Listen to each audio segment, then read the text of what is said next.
All right, good morning. It is Tuesday, the 4th of October. The class is AWD 1100 C# programming. And today is day 31 of the class. And I sent out an email this morning about 40 minutes or so ago saying what we'd be doing today. And in particular, we are going to be going over 3 problems. All right, hold on a sec.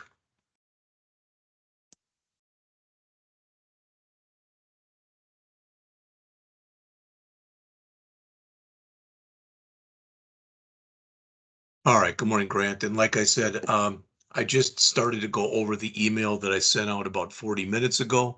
I'm going to create 3 different problems from scratch today. And before we even start, we're going to take a quick look at each one of the problems, but they are the Chapter 9 homework problem 9.2, which is working with strings, the Chapter 10 homework problem, converting lengths, and the Chapter 10 homework problem, superheroes. We're going to do all 3 of these as a class, and I'm going to take for granted that if you have questions, you will ask as we go along. Now, please look at the note that is here in the middle of your page, and that says, because some people seem to be under the mistaken assumption that if I do a program in class, oh, I don't have to do it then. Yes, you do. All right. And I'm stepping through these programs one at a time to give you some help. You have 6 programs you have to do, plus your 3 written tests for your work on Sunday. We're going through 50% or half of them right now. All right. Tomorrow, as it says, will be lab for the entire period. And as always, with a lab period, there'll be no taping. Tomorrow, I will also send you out sometime tomorrow morning the pretest for chapters 9 through 11. You might look at it and at first say, well, this isn't really hard at all. And it's not really all that difficult. It really isn't. All right. I will go over that pretest on Thursday, and I'll email it to you tomorrow, and I'll go over it Thursday. And as I always do, there'll only be one problem on it. But as I always do, we'll start up at 9:30 then. Friday will be our typical lab day again with no taping done. That puts us in line to have our next test, our next hands-on test, or hot number 5, will be Monday, the 10th. So a week from yesterday, 6 days from today, however you want to look at it. And again, your chapters 9, 10, and 11 written tests, labs, and homework are due this Sunday. But as mentioned, you'll have all day Wednesday and all day Friday to work as lab periods.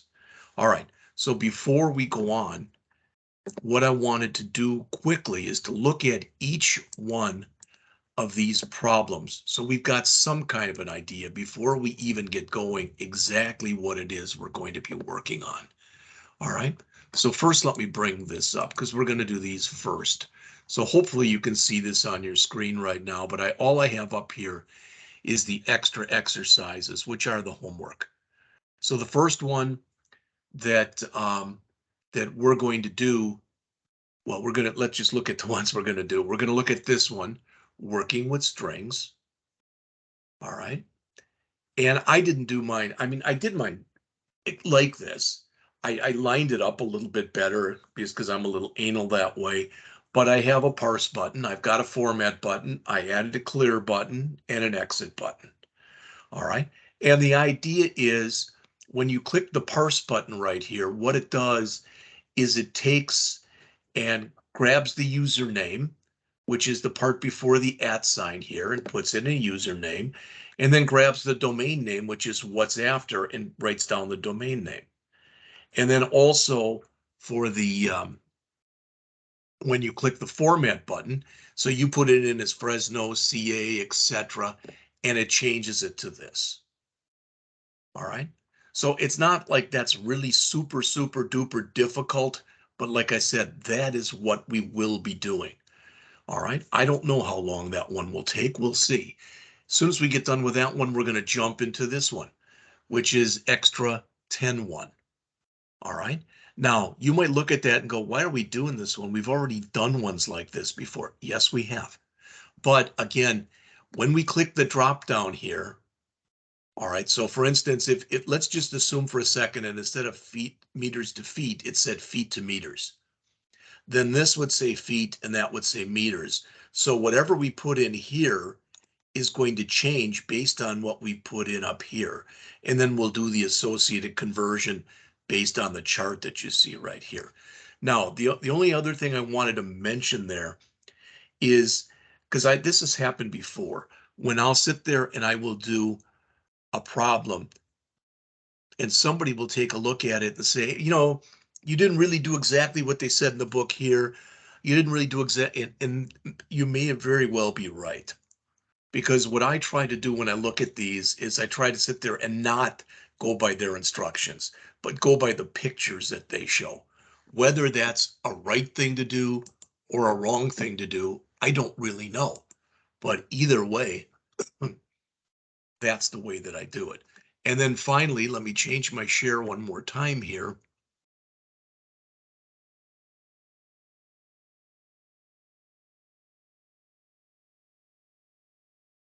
The last one we'll be working on is this one right here. It's LB1 from the chapter 10 _ labs _ new document. Now, it says on here, create a GUI application to look up information about superheroes. Yes, we'll do that. Program must contain information about at least 5 superheroes. Yes, it will. Drop-down list must be populated programmatically. Yes, it will. Drop-down must contain an option to select no superhero. Yes, it will. When the user selects an option from the drop-down, display all available information. Yes, it will. But number 5 there, we're not going to do, because again, we have not yet started talking about classes. We will do that in a couple weeks. But until that time, I don't want to give you an assignment that would require you to work with classes. All right. So my picture is literally, I grabbed, this looks like a more of a picture maybe from the movie or whatever, from one of the Iron Man movies. I just grabbed cartoonish pictures.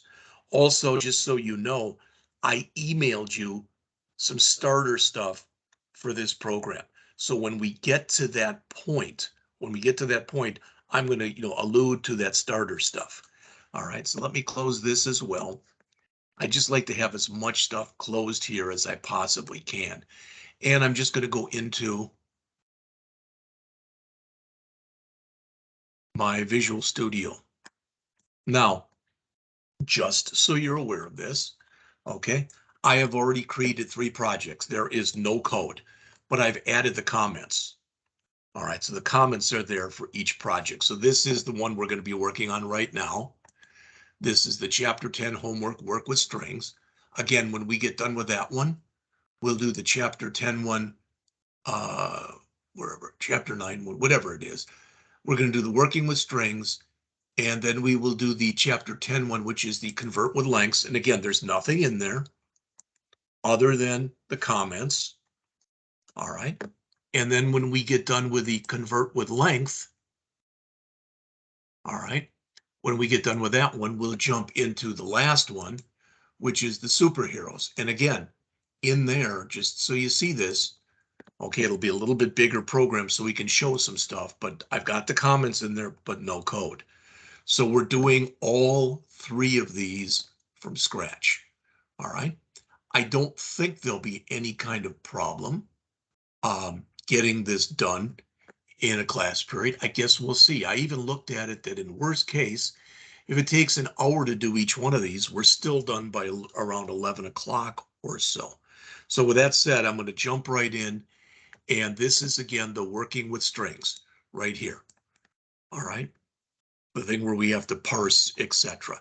So the first thing I'm going to do, as we always do, is I'm going to build my interface. All right. And I'm going to have 4 buttons here. They only had 3, I think, in the example, but I have 4. All right. And they will be pretty much what we've been doing kind of for a while here.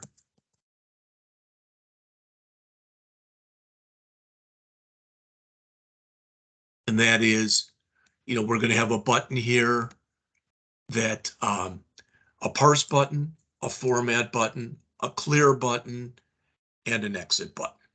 All right, we'll get those in just a second. This is not a very difficult interface. So let's add our 4 text boxes. And with all of these text boxes, none of them will be read-only. All right, so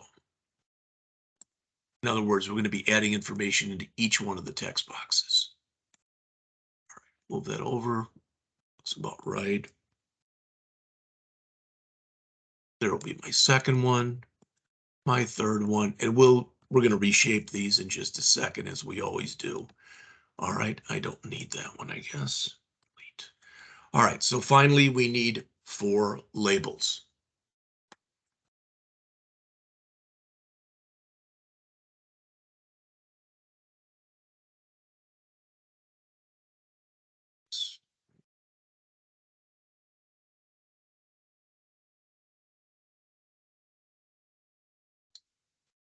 Let's set the auto size to false so we can basically set up everything here. Move this over. And we'll make our 3 other labels here.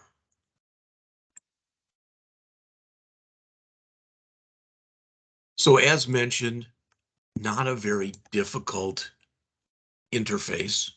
All right, let me change the size and then we'll lock it into place. So 20 bold, Arial, here we go. All right, so we're just about done here.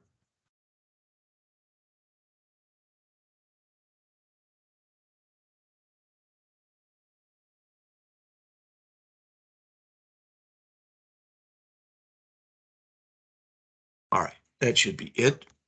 And I'm going to make these just a little bit wider for the word zip code. So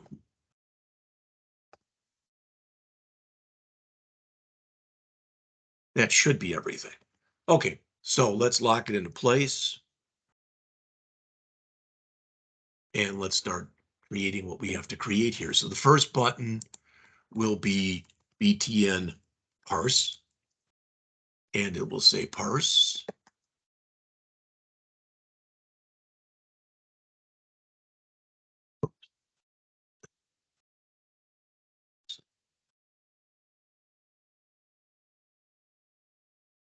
The second one will be our format button, so it'll be BTN format. And remember, for the parsing, what this is going to do is it's going to take whatever email address we put into here, and it's literally going to parse it. In other words, it's going to break it off into a username and a domain. So we've got parse, we've got format.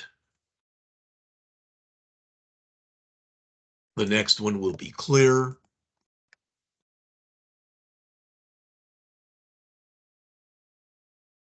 And as always, the last one will be exit.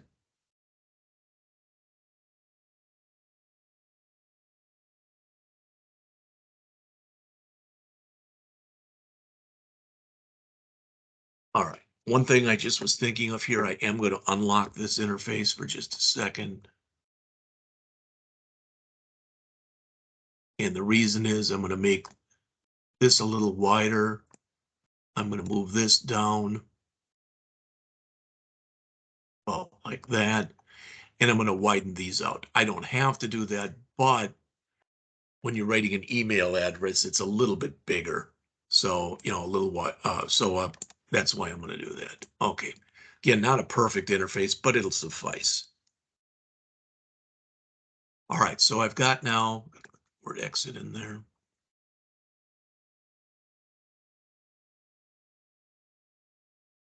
So I've got my parse button is done, my format button is done, my clear button is done, and my exit button is done. Okay, so these are email.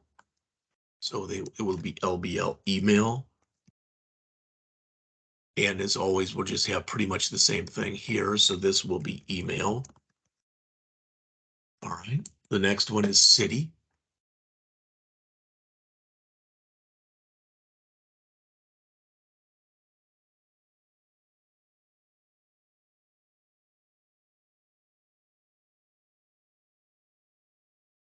The third one is state.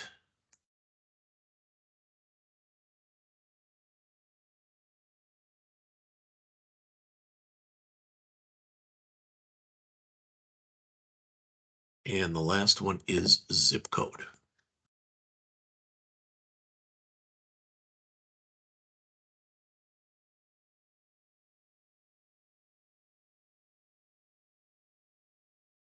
All right, those are done. Let's center these.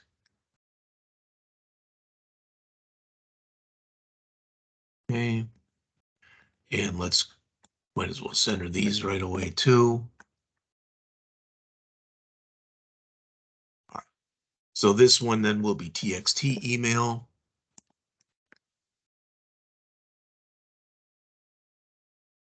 The next one will be TXT city.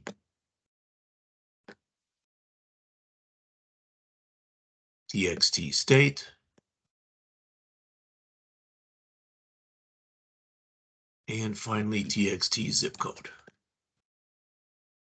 All right. Couple more things to do before we write some code, and then as first, let's check and make sure I didn't fail to name anything. Looks like it's all good. My accept button, we will just set to BTN parse, and the cancel button, we will set to BTN clear as we usually do. And then finally, let's come over here and do our, one more thing. I want to set the start position to center screen.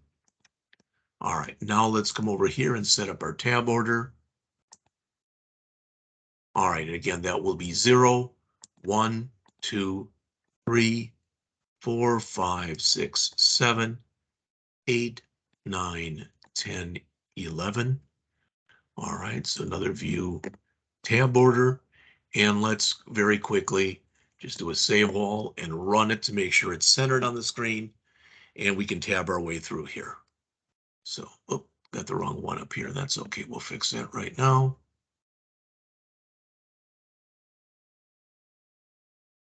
There we go.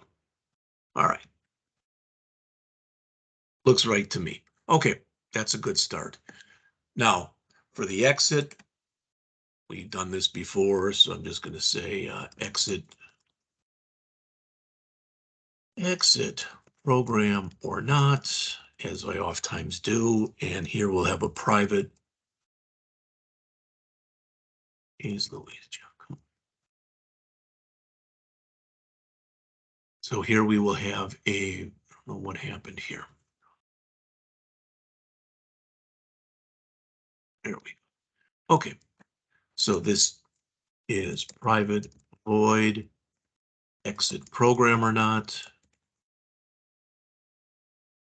And I was smart enough today that I grabbed the code, copied it. So let me just drop that in there. So there's that.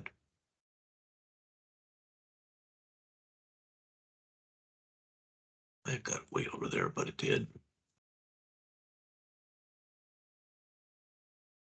Fine. And with our clear button,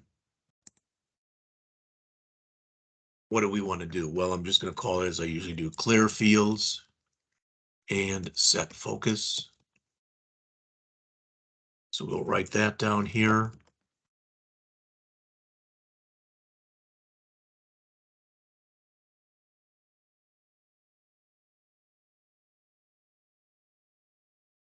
All right, and what do we have to do here? Clear, clear, clear, clear, set. Okay, not a problem then.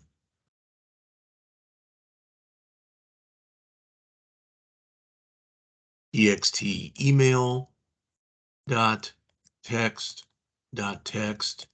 equals double quote TXT city dot text equals double quote TXT state dot text equals double quote and TXT zip code dot text equals double quote and TXT email dot focus. Should be everything we need. Let's run it again and check. So I can put garbage in here. And when I clear, it clears everything and puts the focus there. Good. Exit, no. Exit, yes. Okay, well, I mean, it's pretty simple. All right. So that's the first thing that we wanted to do. All right. Now, when we end up printing this out, what do we have left? We've got our parse and we've got our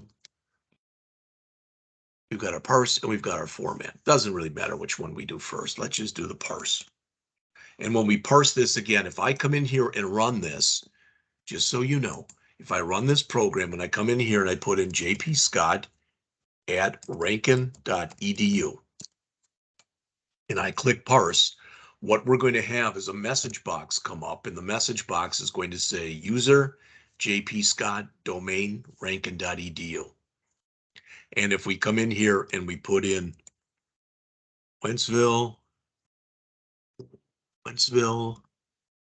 Missouri 63385, and I click the format button, it's going to come up with a message box that is going to say city, state, zip, colon, and then it'll have Wentzville, comma, Mo, space 63385. So that's the idea behind the whole program. Again, these buttons are not yet operational. So that's what we're going to do right now.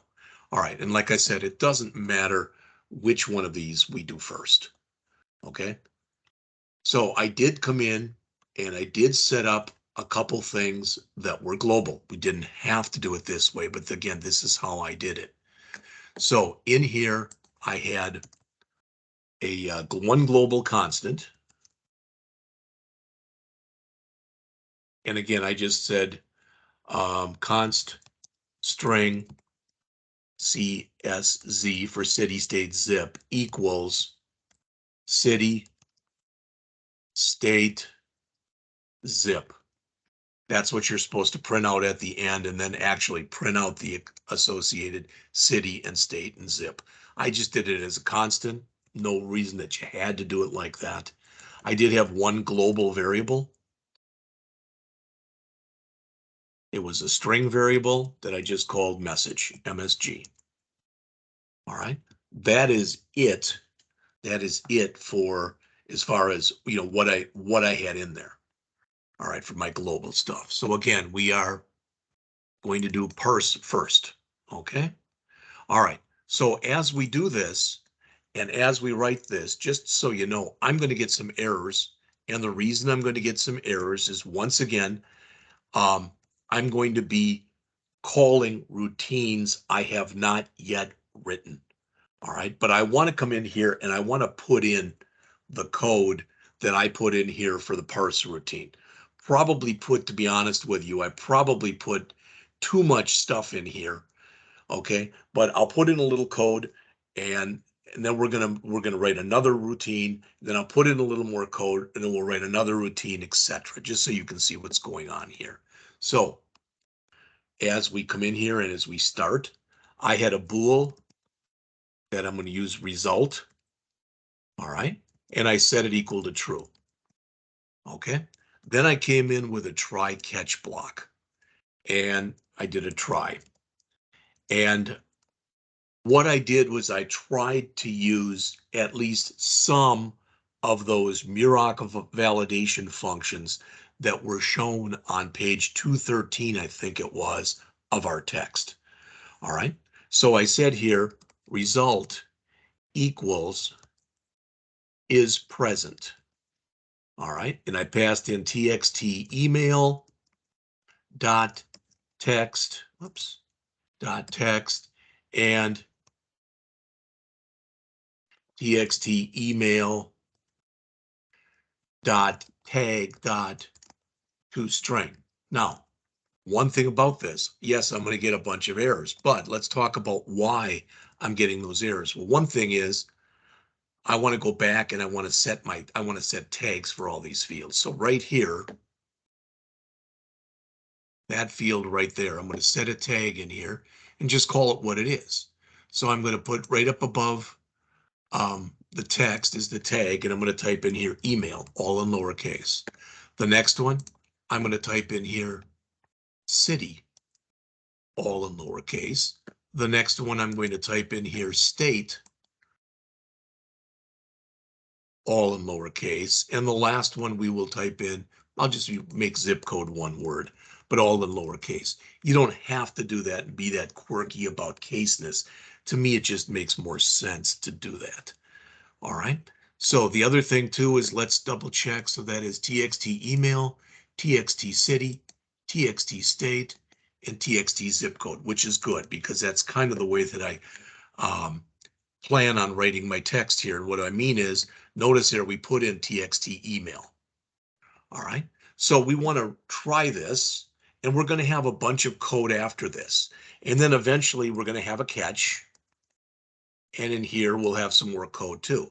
Now, putting in that catch, all right, there was a little red mark here before, but here it's going to have to know what kind of exception we're going to have. And we're actually going to have an argument exception.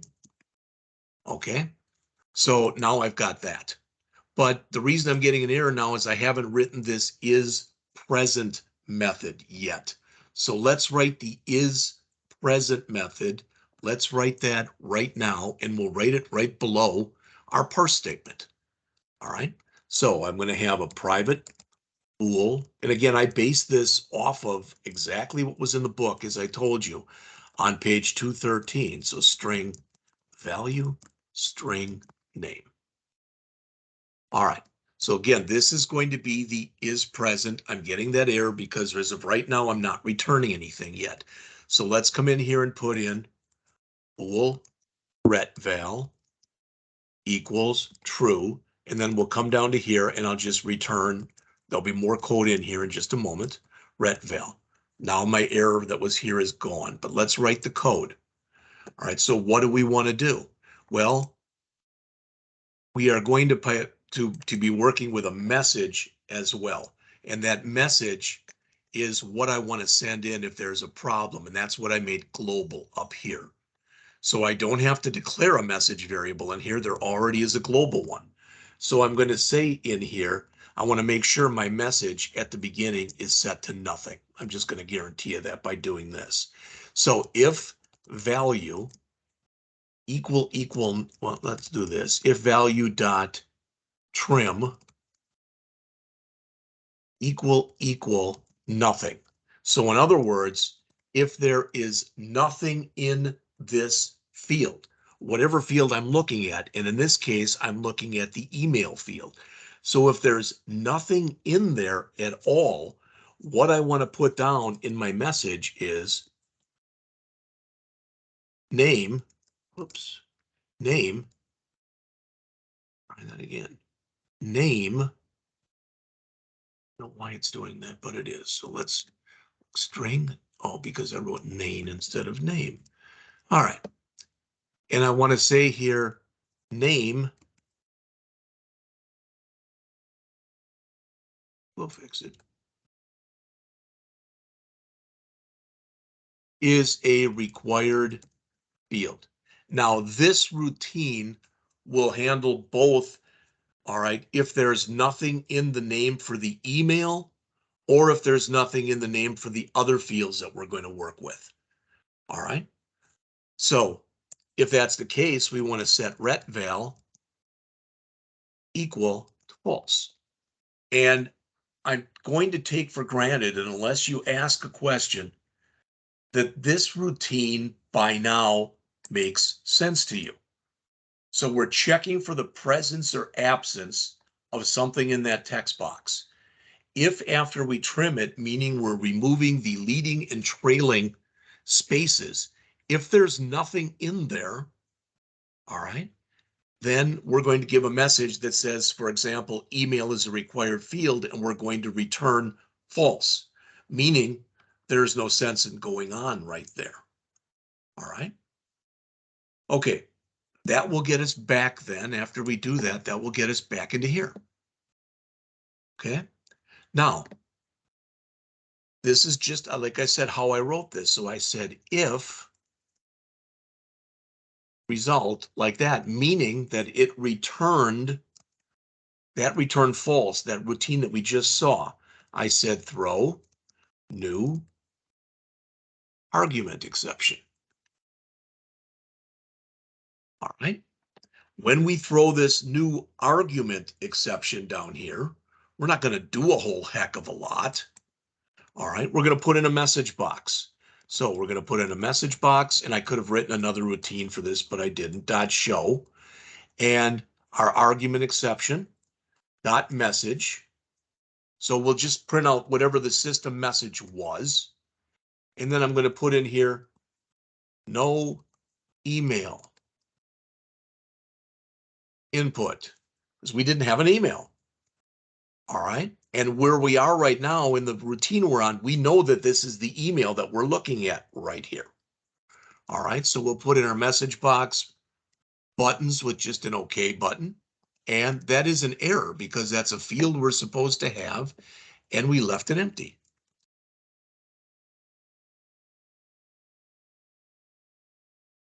All right. So that will handle what we've done so far. All right. So all we've done is we've checked for no input in our email. Let's look at that and see if indeed that works. So there's nothing in the email. I click parse, no email input, value does not fall within the specified range. Okay. And I should set my focus back to here. All right. So I forgot about doing that. So let's do that in here. So txt email dot focus. All right. So I've now checked that. So right here, if I get to this point, if I get down to here, and again, my hope is that as I go through this, this is starting to make more and more sense. All right. So if I get down to there, there was something in there. I don't know if it's valid yet or not, but there was something in there. All right. So now I came in here and I said result equal, and I wrote my own routine that was called does have an @ sign. All right. That's how we're going to check whether or not this is valid. Does it have an @ sign in the email? So txt email.text again, just like we did up above, and txt email.tag.toString, exactly like we did before. All right, with a semicolon on the end. Now, we're getting an error here, as you'd guess. We're getting an error here, and we're getting that error because we have not yet written this routine. All right, let me move this over a little bit. Hopefully you can see as much as possible here. So we came in here when we clicked the parse button, and we first wanted to make sure there was something in there. If there was not anything in there, we threw a new argument exception, and we're going to print an error and get the heck out. If we get down to here, there was something in there. All right. So that's good that there was something in there. But now what we have to do is we have to write that routine that is going to check whether or not there's an @ sign. All right. Now the is present just checks for something being empty. So we're going to do it a lot like this one. It'll be very similar. So I'm going to steal all this code. And you might even be wondering, well, could I have just modified this one? It may or may not have been possible to do that, but I didn't want to. So I wrote in here again, does have an @ sign. Okay. So again, we have our ret val. Okay. And now what I want to do is I can use value in here, but I just literally created a string that I called email. And I set it equal to value. Now, do I have to do that? Of course not. I could have just used value in the check that I'm about to make. All right. I could have used value in there, but to me, it read a little better like this. All right. Now, I don't want to check for it being empty. No, I want to check to see if it contains an @ sign. So if it does not, if not, email dot contains, and contains what? An @ sign. So if it doesn't contain an @ sign, then I want to say not is a required field. All right. And I need another paren there. So fix that. All right, is an invalid email address. All right, and that should then handle that. All right. Now, if that's the case, again, we want to set retval equal to false. And again, we want to return the retval. So that's pretty much it for that one. All right, so let's do a file and let's do a save all and let's try that one. Now, we already ran this with nothing. You saw that it said no email input, etc. But if we just put some garbage in there, now, oh, something's goofed up. All right, then we'll have to figure out what it is that's goofed up. All right, so I'm going to go back to here. So result equals does have an @ sign. It's not giving me any errors here, so that's good. We should be passing in the email text box and our email tag. So all of that should have been passed in there. It's possible I left something out. So let's look at it. We've got string email equals value, bool retval equal true, and our message. So if the email does not contain an @ sign, all right, then we want to come in here and we want to say is an invalid email address, all right, for message, and we want to return false. I think it's actually correct the way it is. The problem is the way that the program is currently written, we're not doing anything if this return false. So let's go back up here. Here we said, all right, if we had a bad result, throw a new argument exception, but here it's not an argument exception. All right. In fact, this one shouldn't have even been an argument exception. We could, but what we really should have said in here was argument null exception. All right, because with an argument null exception, it says there was no argument in there. That would have been much cleaner to do that. So now notice if I run this, just want to show you because I goofed up as I oftentimes do, but with nothing in here, now the message says value cannot be null, which is much better than what it said before. All right, so let's exit from there. And now what we want to do is we said result equal this. If it didn't work, do that. Now we're saying result equal this. So we need another if not result here. All right. Now, in this case, what we want to throw is not an argument null exception. There was an argument, but we want to throw a new format exception because we formatted this incorrectly. All right. It was supposed to be formatted with an @ sign. We did not give it an @ sign. Okay. So let's go and copy our entire catch block because it'll be very similar, but it won't be the same. But now we want to catch here a format exception. All right. We don't want to say no email input.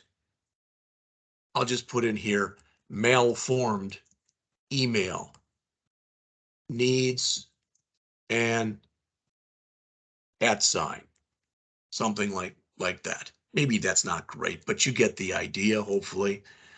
All right, so that'll be our format exception. So now let's check and see if we've got this part done. Nothing in there. Try parse. Cannot be null. Do it again. Put garbage in there.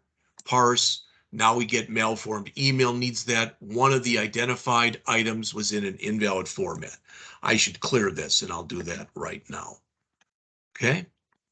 All right. So in here, not just set the focus, but txt email.text equals double quote, double quote. All right. So with where we've gotten to right now, okay, we checked. So I'll just put this in here. Verify email address present. So that's what that's doing. check for empty text box. How about empty email text box? All right.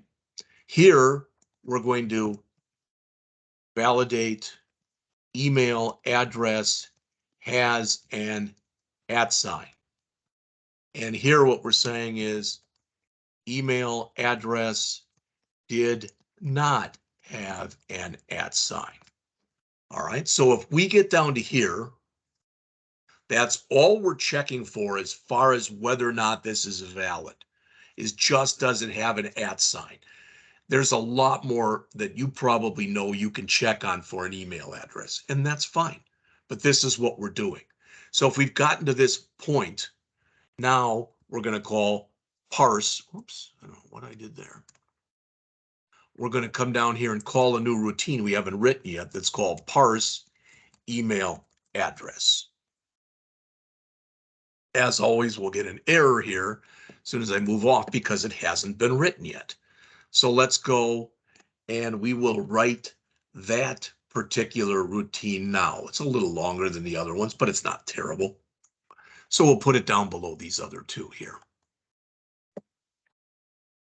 So again, private void parse. Oops, I don't want to do that. Sorry.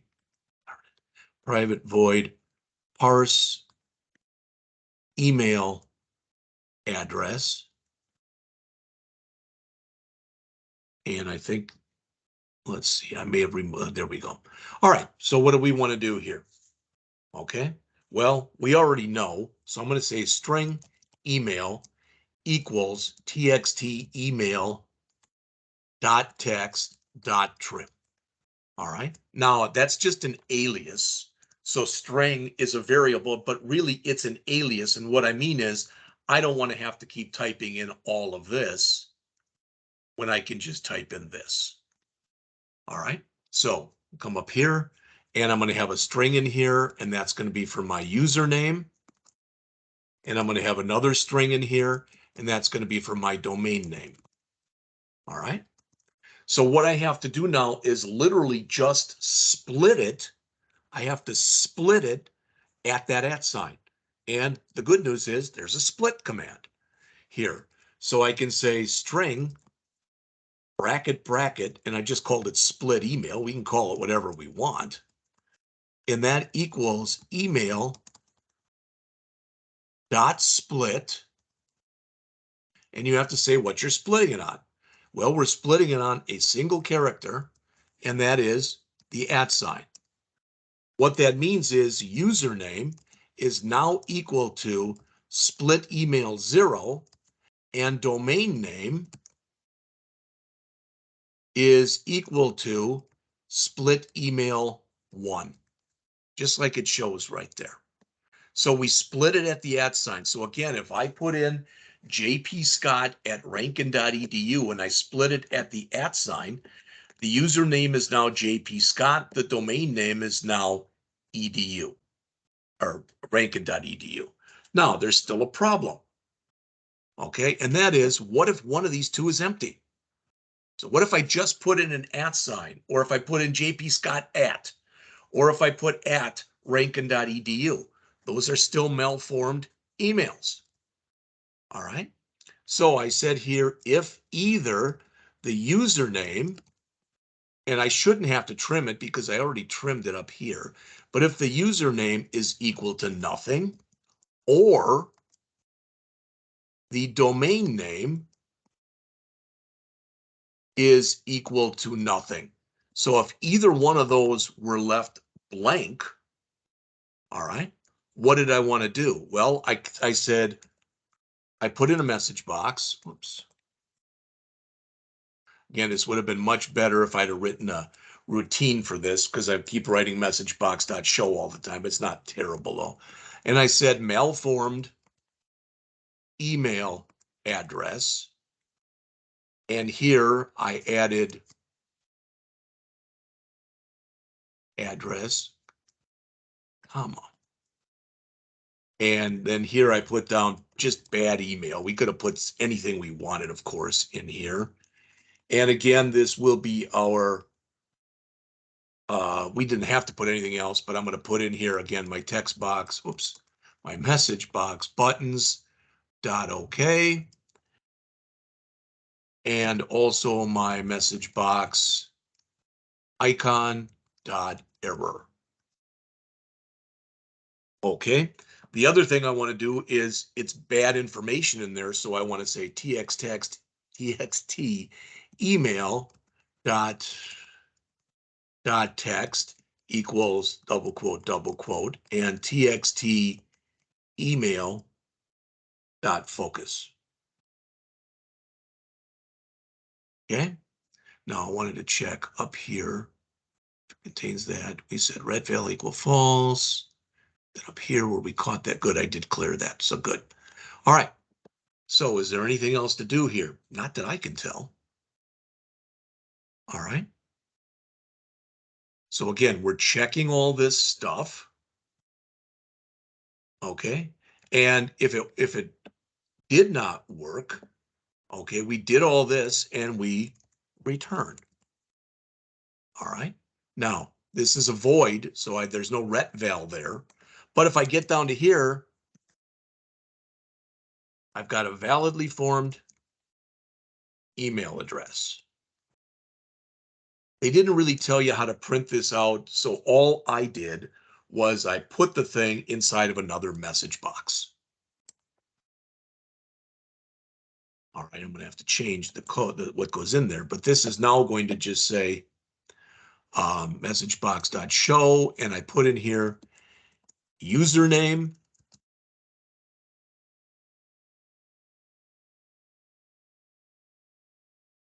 plus the username, and that's already a string, so there's no toString that's needed on it. And then I put in here the domain name plus the domain name. And then I just said in here, first email address, and I made that an okay. And this is not an error anymore, it's just information, which I better spell right if I want it to work. All right, so information. Okay. Now I think I put one more \n in here just so it looked a little nicer, but let's try it. All right, with nothing in there, you've already seen this. I get no email input, value cannot be null. If I put in this, all right, malformed email needs an @sign. All right, let's do this, but put in an @sign. It still should be malformed because there's no domain name. And it says malformed email address. All right, and let's put in nothing but an @sign and some stuff here. And I should get the same message, and I do. All right, so now if I do put in jpscott@rankin.edu and I click parse, parsed email address, username jpscott, domain name rankin.edu. So it appears, at least, it appears to be working. All right, I guess I could, if I wanted to, after I print all this out, I guess I could clear that txt email dot text equals double quote, and I could set the focus there.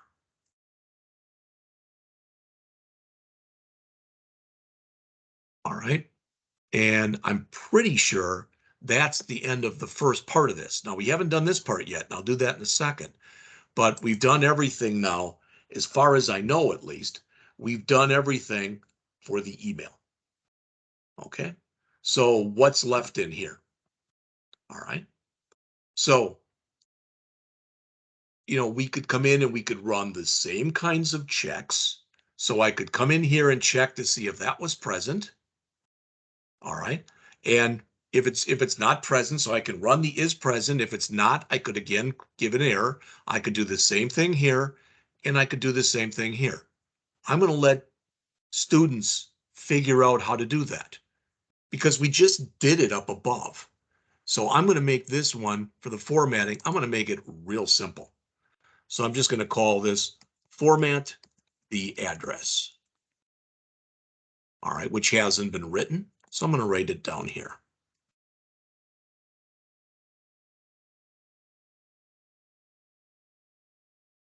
And again, just so people know what I mean, what we should come in here and do is validate that city not empty. If empty, throw argument null exception. All right, I'm just going to copy this, put it in there 3 times.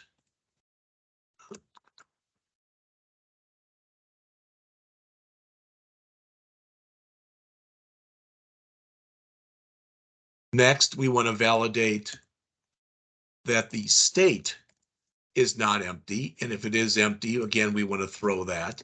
Then we want to validate that the zip code, all right, is not empty. We could make other checks on the zip code. You could check for numeric, etc. But I'm going to just do that. I'm going to let students write this. It's not hard because you're basically going to be doing the same thing that we did up here, where we said you can call the is present all over again. And if the no result, throw an argument exception. All right, so you can do the same thing. All right, but I want you to be able to do those kinds of things yourselves.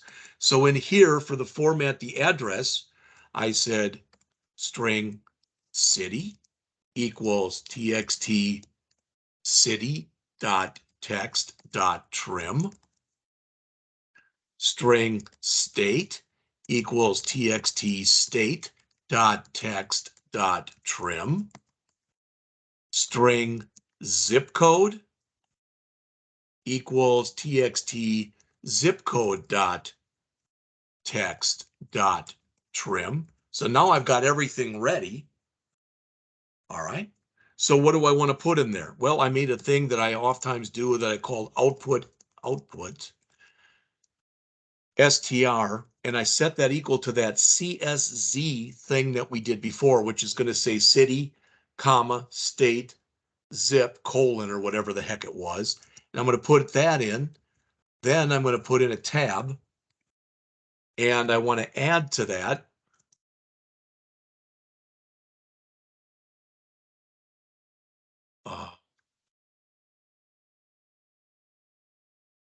str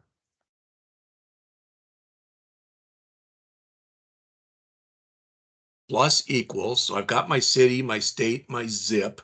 They did tell us that they wanted this stuff to be in uppercase. So I'm going to say city dot to upper. All right. Followed by a comma and a blank space, followed by 2 uppers, got to have parens after it. That's why I'm getting the error. All right. And then next, I want to do the state dot to upper. All right. And then just have a blank space in there. And finally, we want the zip code. There's no dot to upper in there. All right. So that'll be just zip code. All right. But I've got to show that. So message box dot show, and I will show the output str. That's my output string that we just created. We put a title on here, and we'll say formatted address. I don't know. We could put anything we wanted there. Again, we'll put a message box buttons dot OK and a message box icon dot information.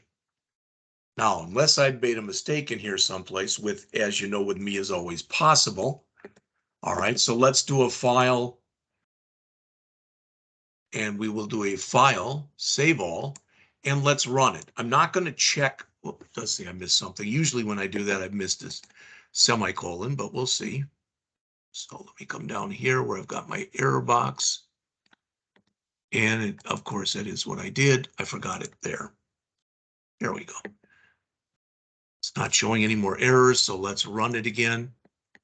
And again, if I put in here, hello at goodbye.com, and down here I put in, we'll put it all in lowercase. Wentzville, heck, let's use St. Louis, Missouri,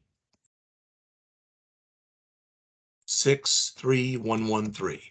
So if I parse, there's the hello and the goodbye.com. And if I format, city, state, zip, St. Louis, Missouri, 63313. Probably didn't need a whole tab there, but it's fine. And I'll clear these. All right, so I'm going to clear those and I can exit now. And once I clear all those, I'm done. So I can do a txt city.text equals double quote, txt state.text equals double quote, and txt zip code dot text equals double quote. And that's it. Now, is that a simple program? It was lengthy, but it wasn't really, in my humble opinion, a difficult program. So it is 9:02. Let's take 13, come back at 9:15. I want to spend 5 minutes going over this entire program and then jumping into the next program. So again, it's 9:02. Let's take a break and come back at 9:15, please.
Hmm.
Hmm.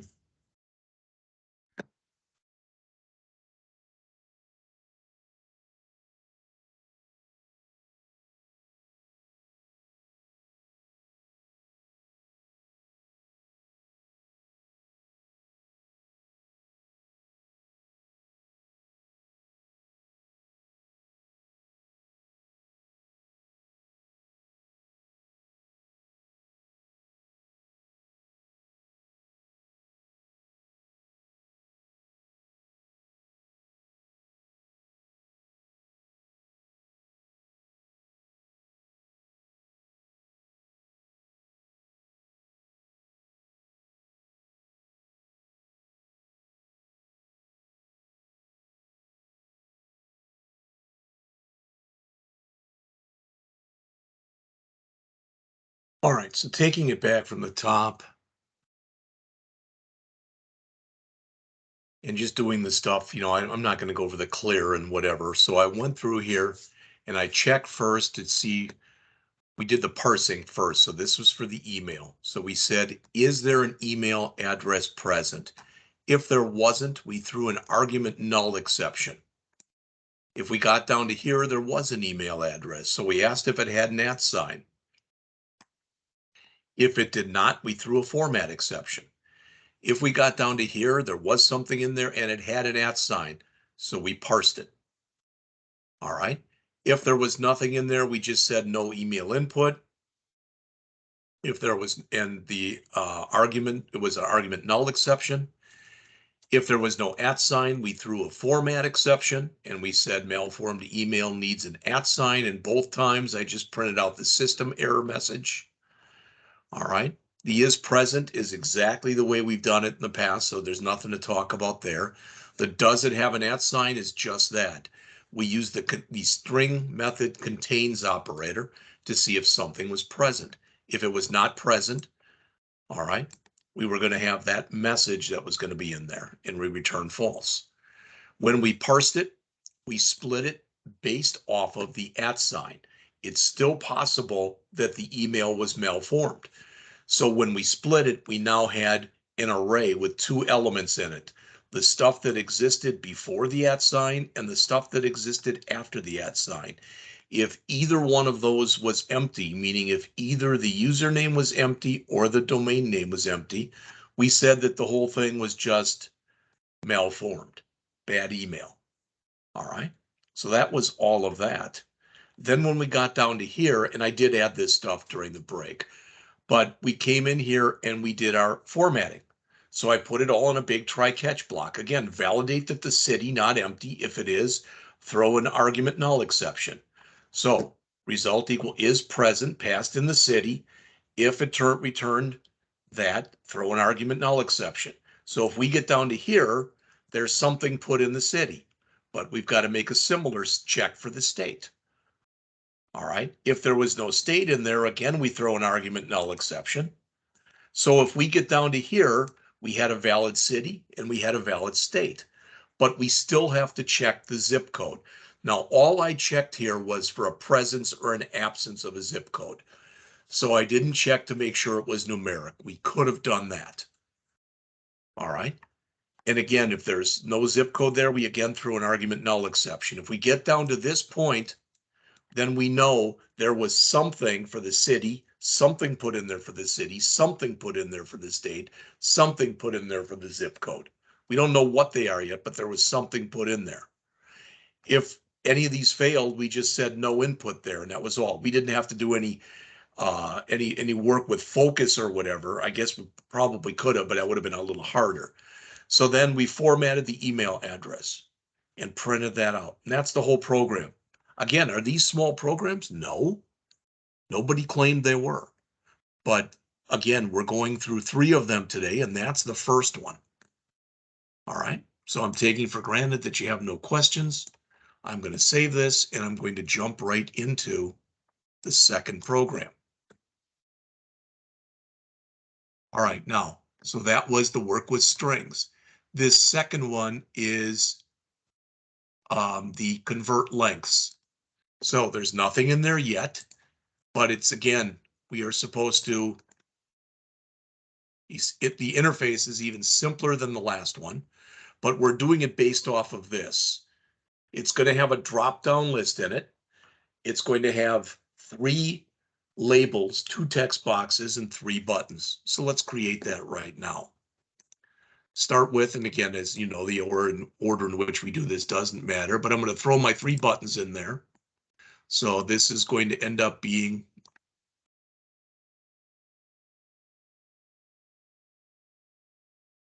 this one will end up being the calculate.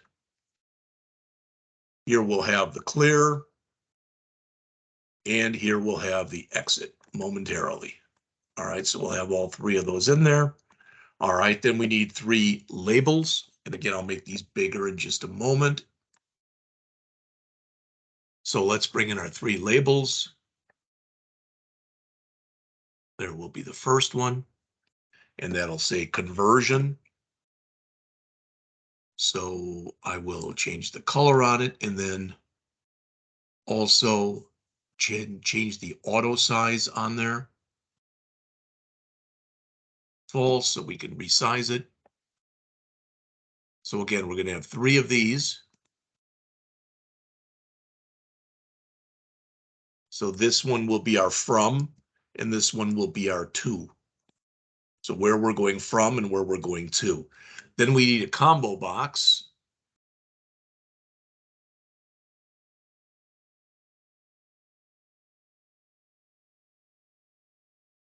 Which is going to be our drop-down list.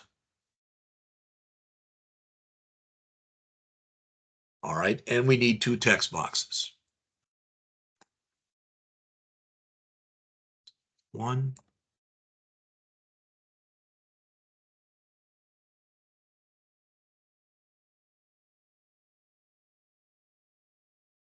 And there it is. There's 2. So as soon as we resize this, we'll be able to rename everything and write the code.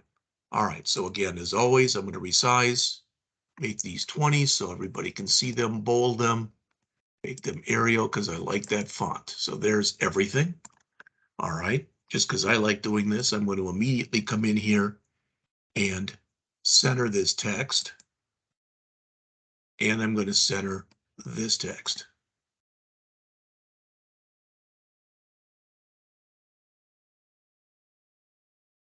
Oh, do these 2 first. And you can't really center that one. So that's everything that's in here. So let's rename this stuff. By now, they should be old hats. So BTN calculate.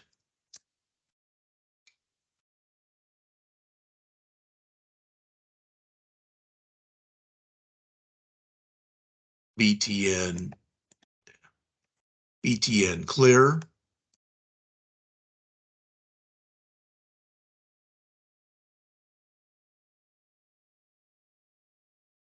And BTN exit. The interface is by no means, as always, isn't perfect, but it's, I think, good enough. So I'm going to lock it into place. So I've now got my calculate button, my clear button, and my exit button. So let's do the drop down. And we can call this a CBO. It is a combo box, or we can call it a drop down list. It doesn't really matter, but I'll just call it, I don't know. I'm going to call it DDL for something different, drop down list. So I'm going to call it DDL conversion. I'm not going to put anything in it because we were told to fill it up programmatically. All right. So this is going to be our from and our to. So this one will be txt2 to, and this one will be, I'm sorry, this one is from. So this one will be txt from, because we're converting from this to this. So this will be txt2. All right, so for my labels, this is going to just be LBL conversion. And it'll say conversion. Hopefully I made it big enough for that. And I did, good. This one is going to say from, and it'll be LBL from.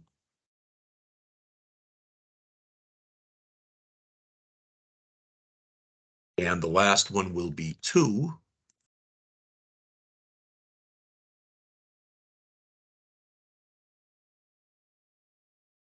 And it will be LBL2.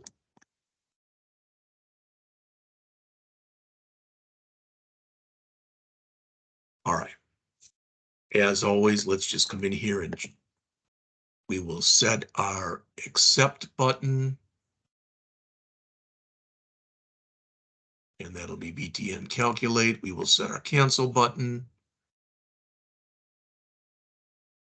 And that'll be BTN clear. We will set our start position to center screen. And we will set our tab order. This is going to end up right here. This is going to be when we do the conversion. So this one is going to be a read-only field. So it'll be 0, 1, 2, 3, 4, 5, 6, 7, 8. Again, another view tab order. All right, and I want to make that one read-only.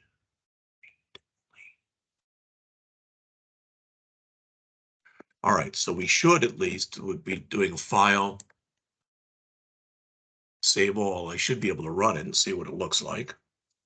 Oops, as always, I've got to come in here and change my start project. All right, so again, looks okay. All right, as far as I can tell, everything that's in there looks all right. All right, so, all right, let's get the other stuff out of the way. That'll be calculate, that'll be clear, and that'll be exit. Okay, now, as far as what's in here, when we clear, we're going to want to reset that. Okay, and we can either have in here, you know, select an option or something like that, which I kind of like. So we'll probably put that in there. And then we want to clear this and put the focus there. So again, as I always do, I am going to call here, clear and set focus.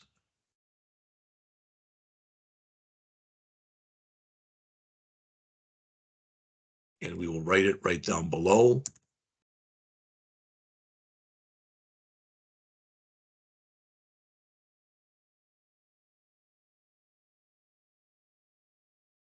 All right, and we will what? DDL dot selected index. We'll set that equal to 0. Again, that will set it back to the default value. All right, yeah, we do want to set the focus, but let's do our txt from dot text. We want nothing in there, and our txt2 dot text, and we want nothing in there as well, and our DDL conversion dot focus. That should be done. Again, I think I told you I stole that code. I'm gonna grab this and move this over here.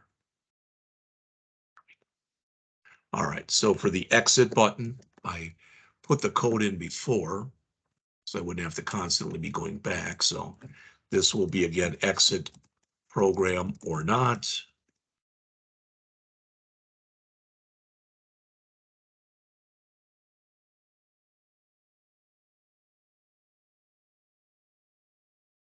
And there's that. All right, it's not showing me any errors, so let me do a file, save all, and let me test those two things, and then we'll go back and we'll write the other stuff. So we can put stuff in here. We can put stuff in here. Clear. Oh, it didn't like that because I threw something in there. All right, so one thing about this is when you set this stuff up, all right, and I didn't mention this before, but when you come in here for this drop down list, there is, oh boy, where is it?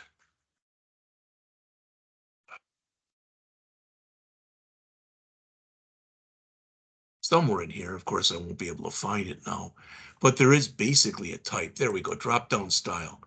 Drop-down, you've got simple, and you've got drop-down list. I'm going to change it to a drop-down list. What that should mean is I can't go in there now and actually enter something in there myself. So I can't come in there and type stuff like I did before. That's good. All right, but I can put stuff in here and I can clear. All right, and it's giving me this error because I haven't populated this yet. We're going to populate it in just a minute. So the clear will be working, let's put it that way. And the exit button is working. All right, so we've got 2/3 of it done, but of course the other third that we've got left is the hard stuff. All right, so that's what we want to do in here right now. Now, before we start, all right, okay, I did have some constants and I had a global array. So let's put those up here. So global constants, and there are 1, 2, 3, 4, like 7 of them. Const decimal. And the first, they said that you should be able to put in input values that make sense. So I've just put in here max input value, and I set it equal to 1 million. All right, I don't know why people would be putting in stuff that big anyway, but you could. So constant decimal, and we've got first miles to kilometers, which I just called miles to kilos, and I set that equal to 1.6093 M. All these values were in the book or in our PDF. Going the other way, so const decimal kilos to miles, that one is equal to 0.6214 M. All right, so that's first three, I guess. Const decimal feet to meters, and that was 0.3048 M. Then we've got another const decimal meters to feet. And that was equal to 3.2808 M. And then finally, we've got our inches to centimeters and our centimeters to inches. All right. Inches to, and I just said cms for centimeters. And again, that's equal to 2.54 M. And finally, const decimal, and this would be cms to inches, and that is equal to 0.3937 M. So those are all the global constants, and they're the same ones that were listed up here. And again, I took all this right out of the PDF documentation.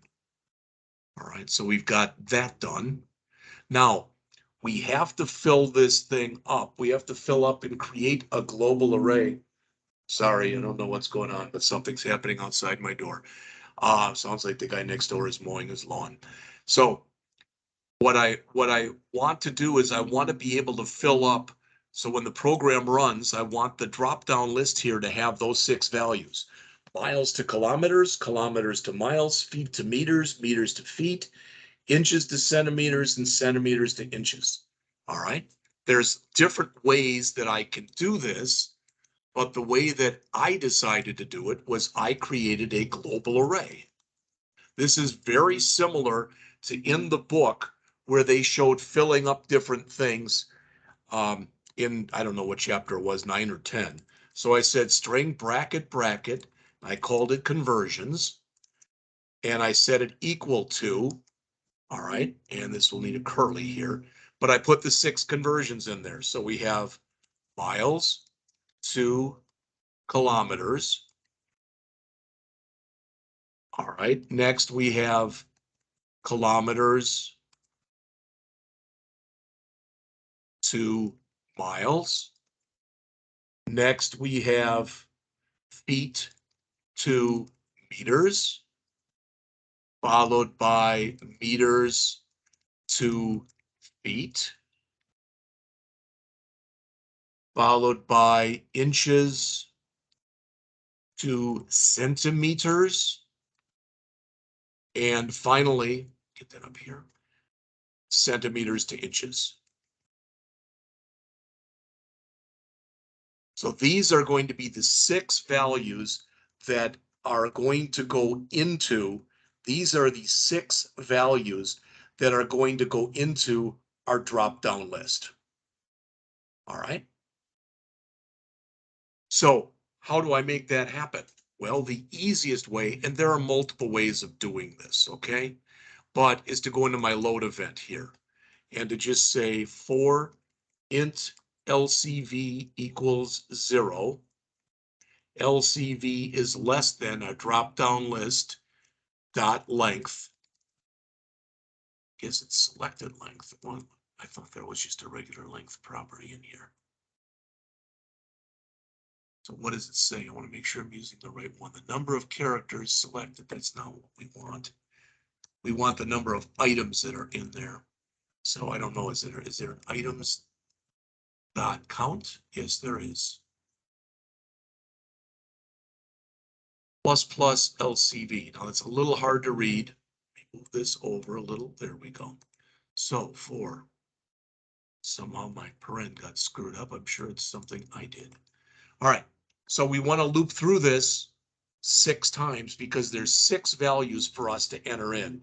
So we just say DDL conversion dot items dot add, and we say conversions LCV right there. Now, if this works, you noticed hopefully before there was nothing in here. But now if this works, and I'm going to do a file save all just in case I broke something. Now let's see. No, still isn't working. Well, that's interesting anyway, because I thought it would have filled them. So it's in our load event, equals 0, less than items.count. Oh, that's the problem. We don't want to say items.count. There's nothing in there. We want to say the name of our array, which is conversions dot length. Okay, that's what we want to say in there.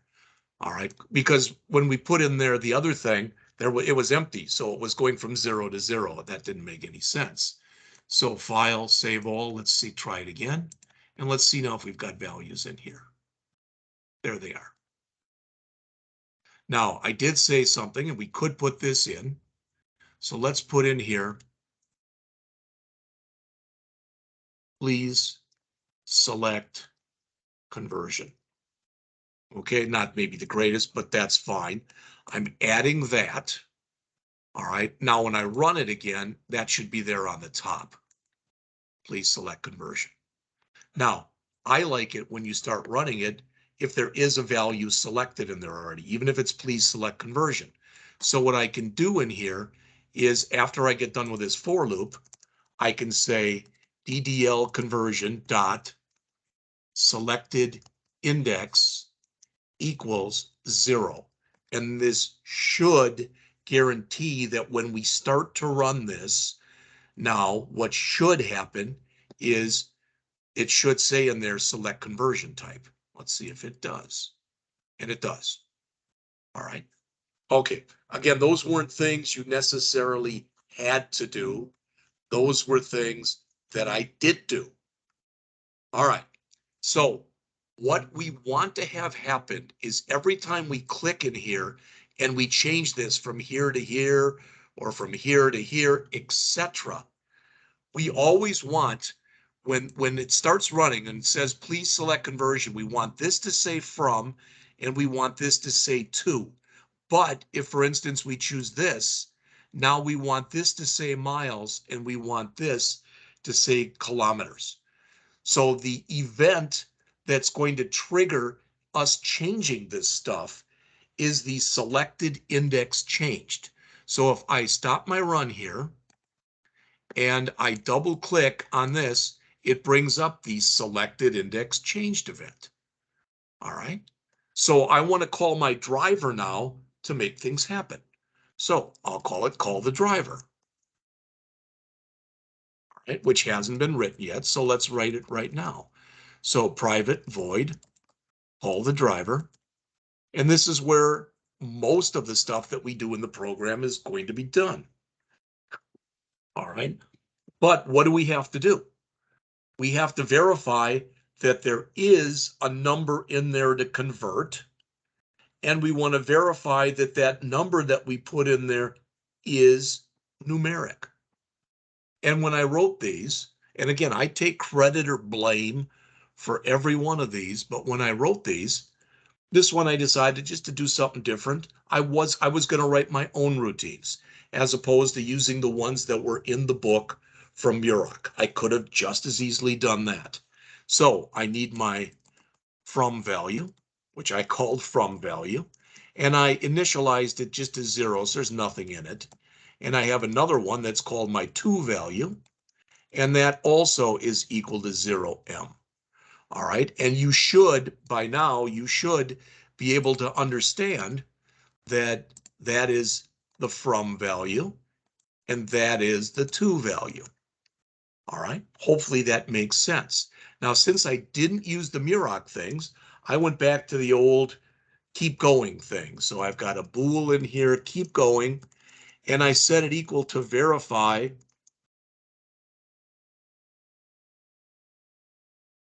number to convert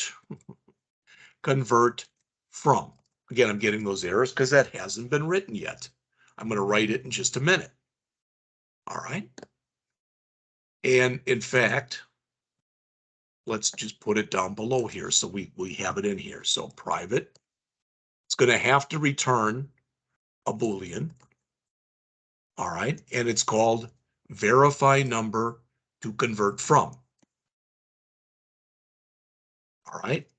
For now, I'll just do what I always do. Bool ret val equals true, and we'll return ret val.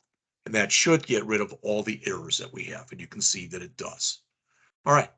So when we call this, this is either going to have a value in it or it's not. I mean, that's not real smart. I mean, that's not rocket science.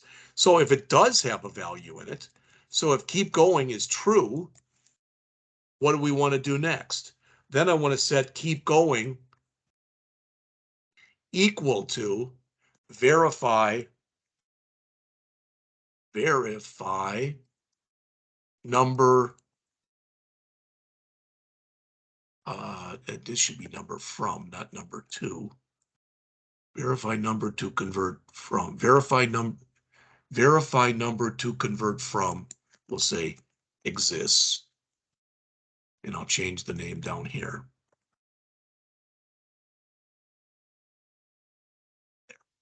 And here we'll say verify number to convert from numeric.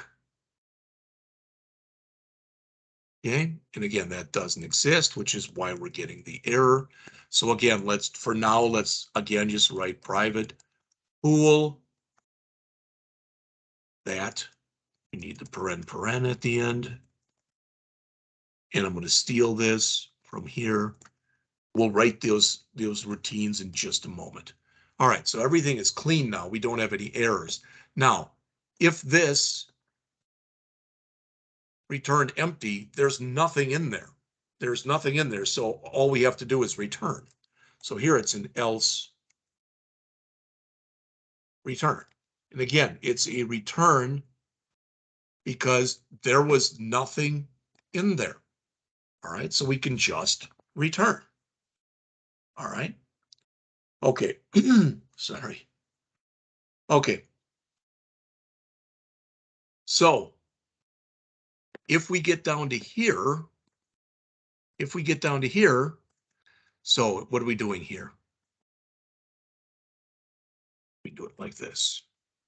We're going to say here, number the to text box was not empty. But if we get down to the else,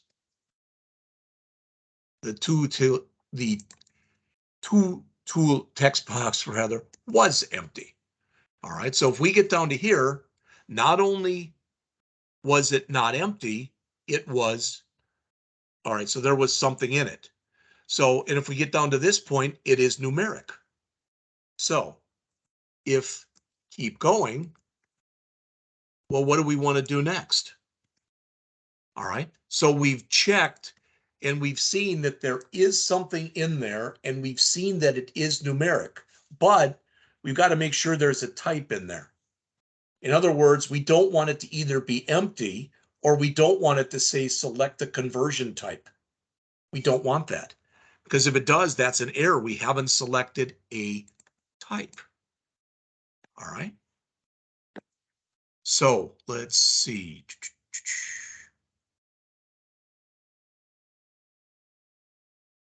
All right.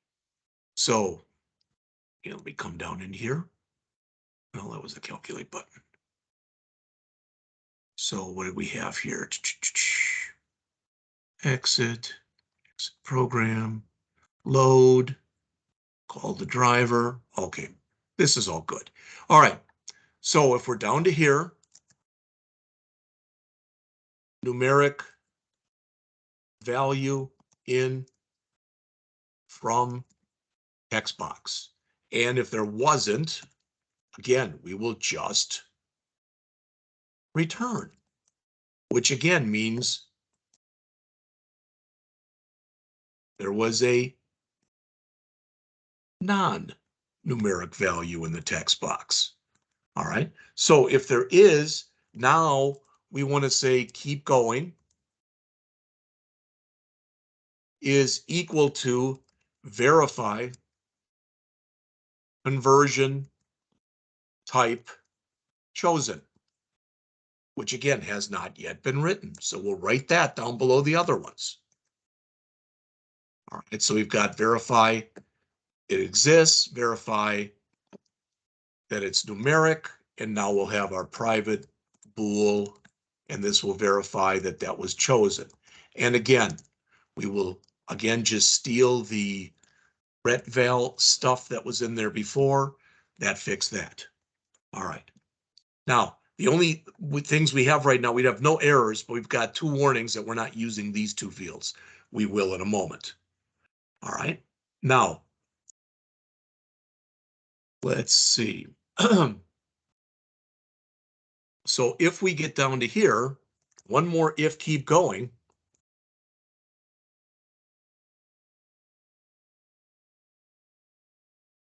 Then what do we know? Well, we know first, number in text box and conversion type chosen. So we're ready to actually do the conversion. All right, so I called perform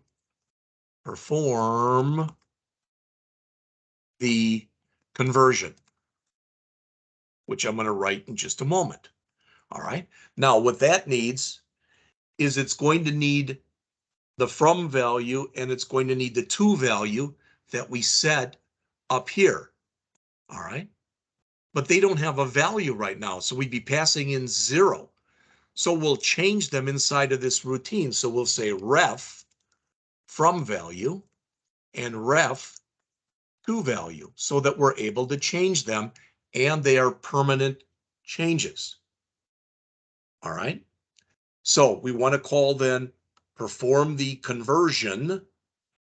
And all that I want to do in here for now, at least, is it's going to be, it's not being set to anything, so it's a void. So I just want to write this so I don't have errors in here.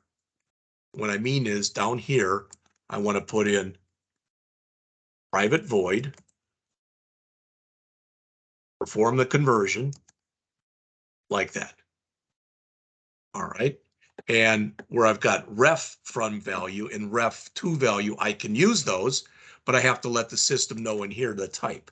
So this is a decimal.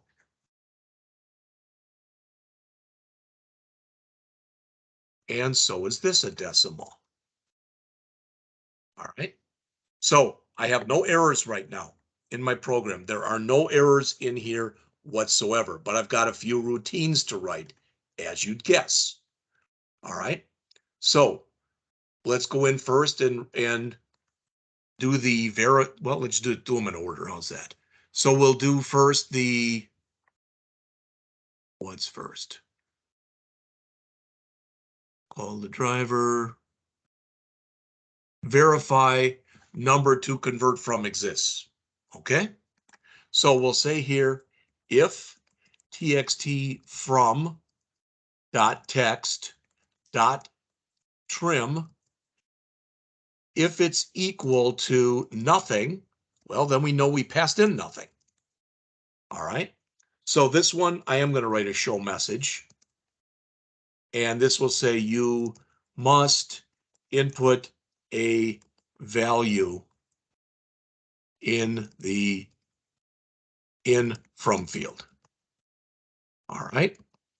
And it'll have in here nothing inputted in from field. All right. So I better quick write this show message. Put that down at the bottom. Private void show message. And it has a string for the message. And it has a string for the title. And you've seen this one before many times. So it's a message box dot show. And I'm just going to accept all the stuff that I'm given from the system here. So I've got the title. I'll have that, and I'll have an error. That should be everything that I need for that. All right. So I call this, so it's empty. All right. Since it's empty, all right, then, well, what do I want to do? There's nothing to really reset. It's already empty, but I want to set retval equal to false. All right. Just like that. And then I'm returning retval. All right. Now we'll see if this works when we get done in just a second. In fact, let's just do it now. So save all. Let's put nothing in here. You must enter a value in the from field. Well, it already did it. So calculate. It actually ran it first. And I know why it did that, but it's okay. It's totally fine. It ran it because it's making the check still inside of my drop-down list, which is okay. All right, so that's the first one. So we've checked for that. Now we've got to see whether or not it's a number. Well, you know how to do this already. All right, we'll start with a bool result. We won't even give it a value. And I'll put in another decimal here that I'm going to call what it is, from value. All right. And then I'm going to come in here and do my result equals decimal dot try parse. What do I want to parse? txt from dot text. If it works, where do I want to put it? Into from value. All right. So we've got that. And again, this will either work or not work. All right. So it's going to be very similar to this. So I'm going to steal this code.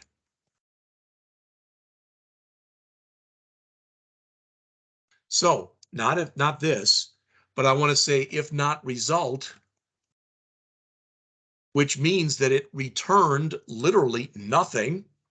There was nothing. The parse didn't work. So I said, now I want to say rather than a value, I'm going to say you must put a number in the from field. So non-numeric input in from field. All right. So that should now work. All right. And we'll set red val to false. Boom. Now we've got that one done. So now we have to verify that there was indeed a type chosen in here. Okay. So what do we want to do to verify that a type was chosen? All right.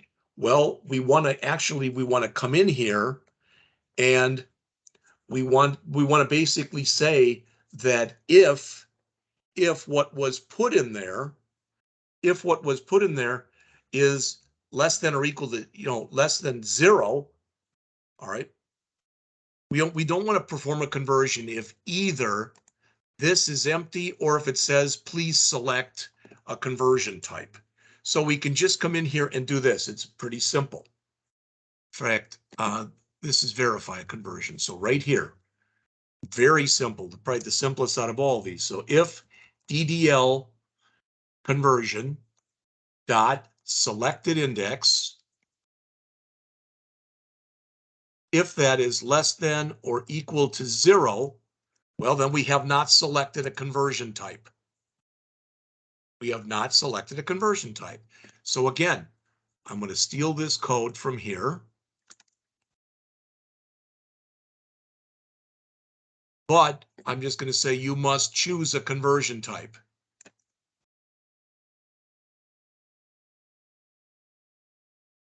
And I'll put in here no conversion type chosen.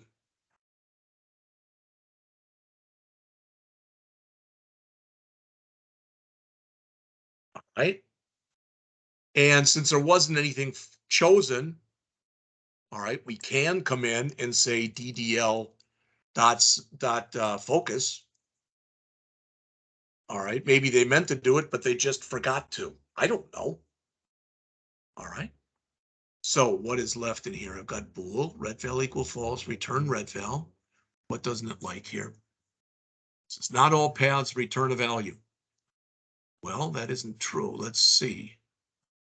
I don't need a curly brace there. I don't know why I have it, but I do need that one.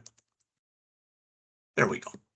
So we've now written and verified that something exists, and that's right there. We have verified that it's numeric, and that's right there. We have verified that there was a type chosen. So the only thing that's left to do in here is to actually perform the conversion. That's it.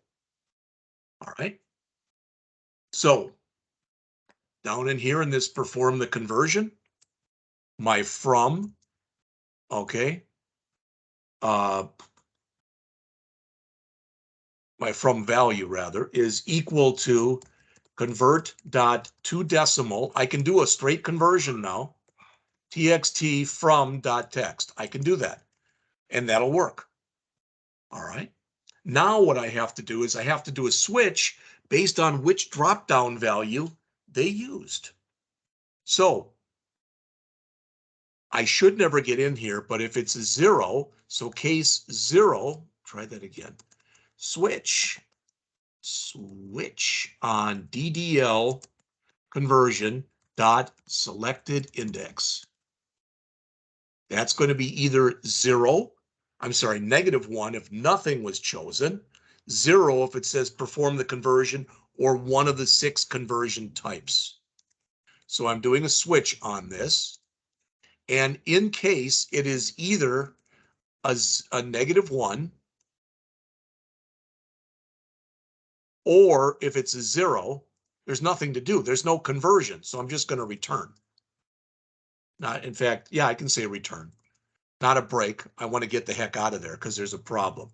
If it's a 1, then I want to do my first conversion. So 2 is 2 value that's right here. So 2 value is equal to our from value times, the first one was miles to kilos.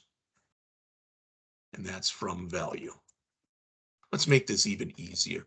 Let's just call this from, and we'll call this 2. Remember, it's legal to do that. So this will be from and that'll make this to, and that'll make this from. It'll just read a little nicer. All right, and then break. All right, so that fixed that one. Let's do our other 5 cases. I'm going to copy this one. 1, 2, 3, 4, 5, 6. And then we'll have our default. All right, so if it's a 2, I don't know how I got 2 in there, but I put it in there too. That should say 2.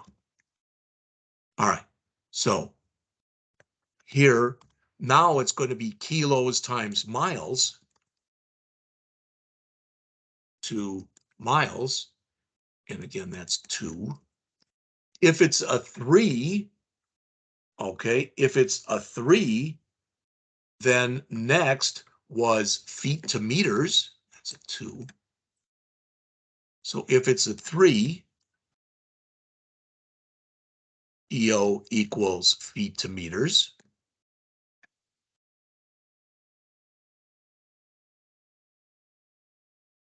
If it's a 4,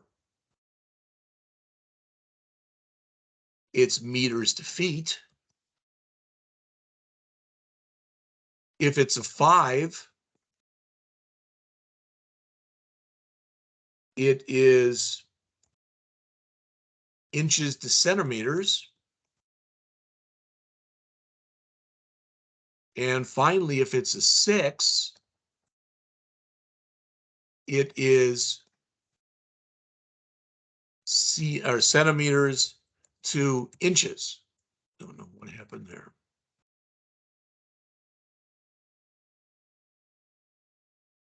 Thought I called it CMS to, oh, what did I call it up here?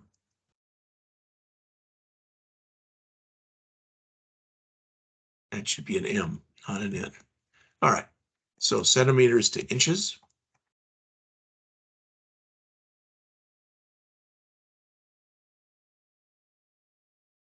All right.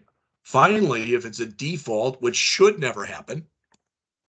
So if it's a default, I just want to get the heck out of there, because that's an error. So I'm just going to say return. Let me fix this one. All right.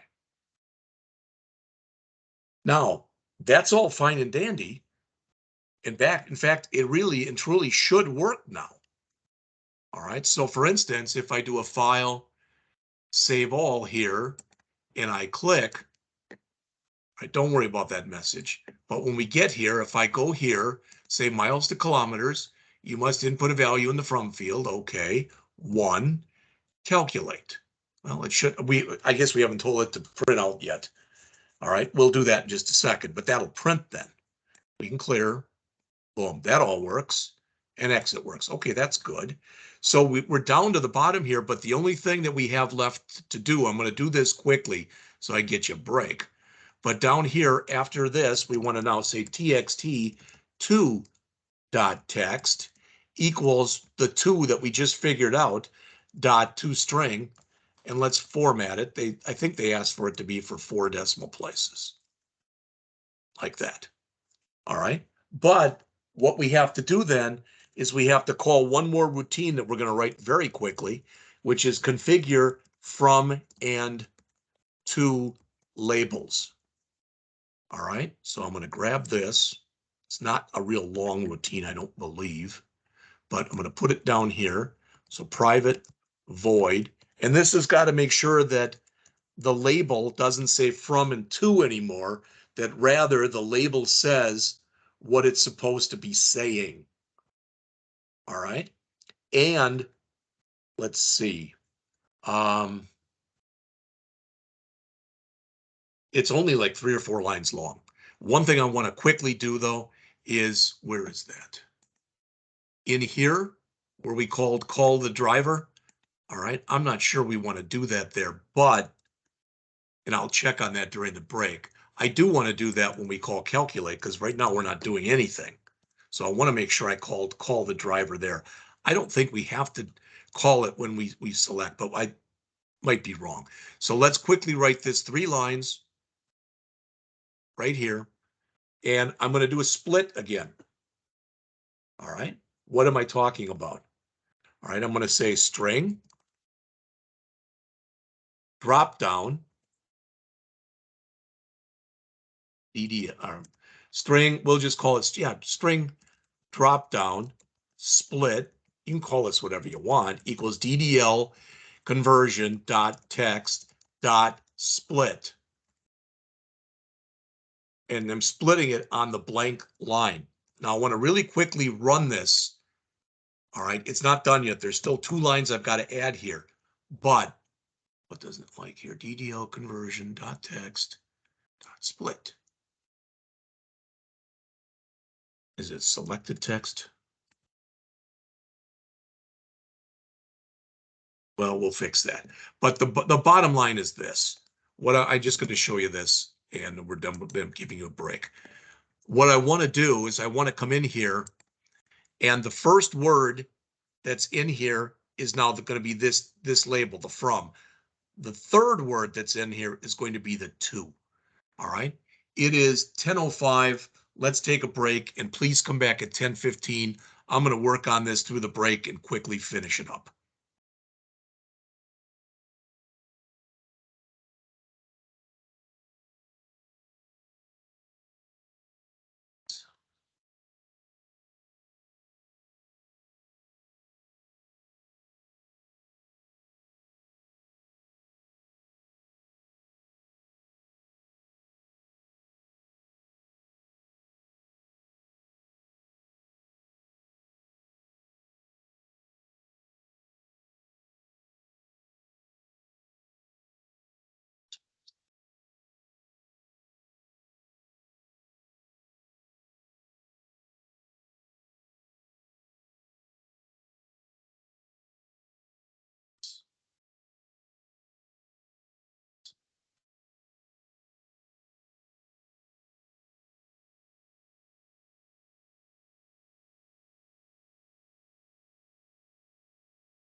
Next.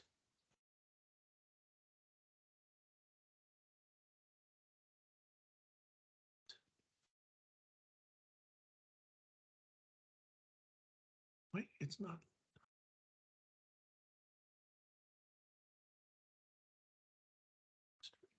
Why would there be 4? It just be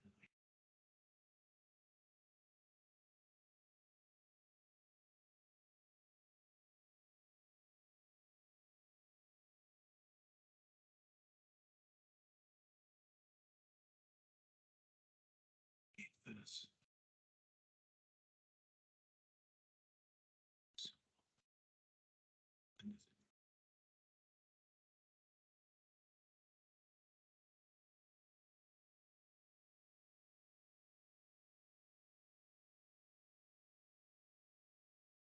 Oh, yeah. Are you dumb? Like, golly, you're dumb.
All right, I'm just cleaning this up, adding a couple comments here and there.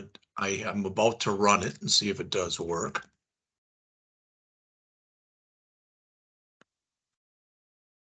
In the last 2 words.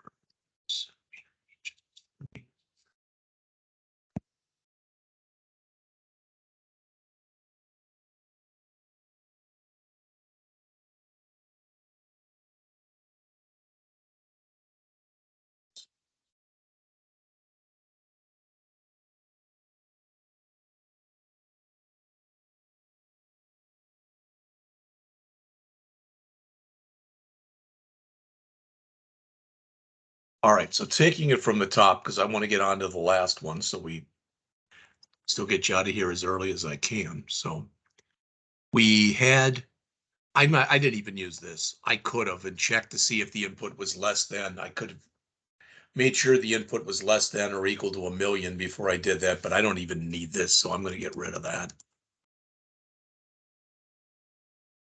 All right. Conversions: miles to kilometers, kilometers to miles, feet to meters, meters to feet, inches to centimeters, centimeters to inches. And here is where I'm going to fill up that global array to use to fill up the drop-down list. Calculate button is going to call the driver. All right. Let's see.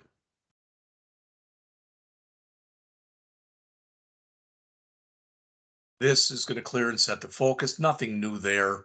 The exit, nothing new there.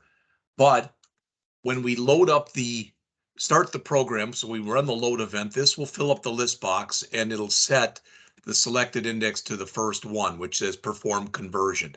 Now, the reason that I want to leave this in here for the selected index changed is after the program's running, I don't want to have to click the calculate button every time.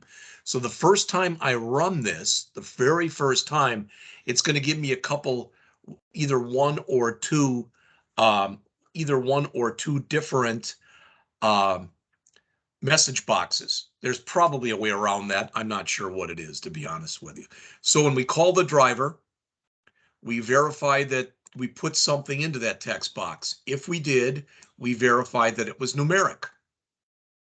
If it was, we verified that a conversion type was chosen.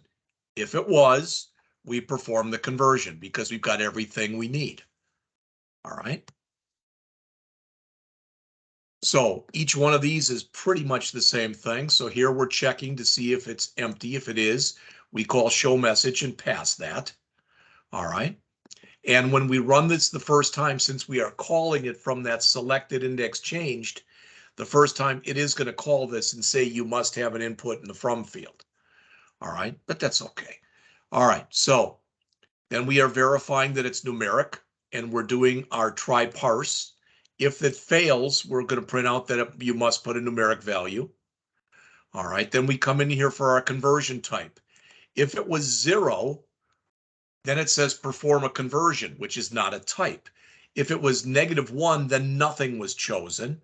So it's got to be greater than 0. If it was not, we print out that error message and we return. When we perform the conversion, these are our 6 different things. This should never be hit, but just in case it is, we put a return in there. So we already know what our from value text is. We already know what that is. We can convert it over. So if it was a 1, we multiply whatever that value was in the from by our miles to kilos constant. If it was a 2, the kilos to miles constant. If it was a 3, the feet to meters constant. 3, the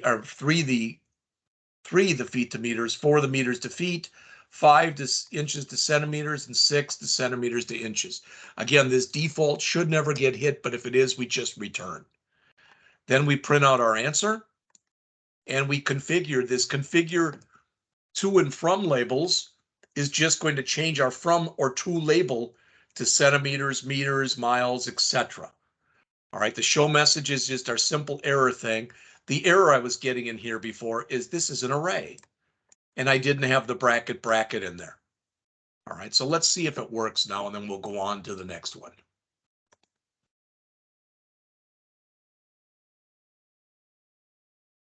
So there's nothing chosen, so nothing inputted in from field. Yep, that's correct. And if we do put a value in here that's non-numeric value, okay.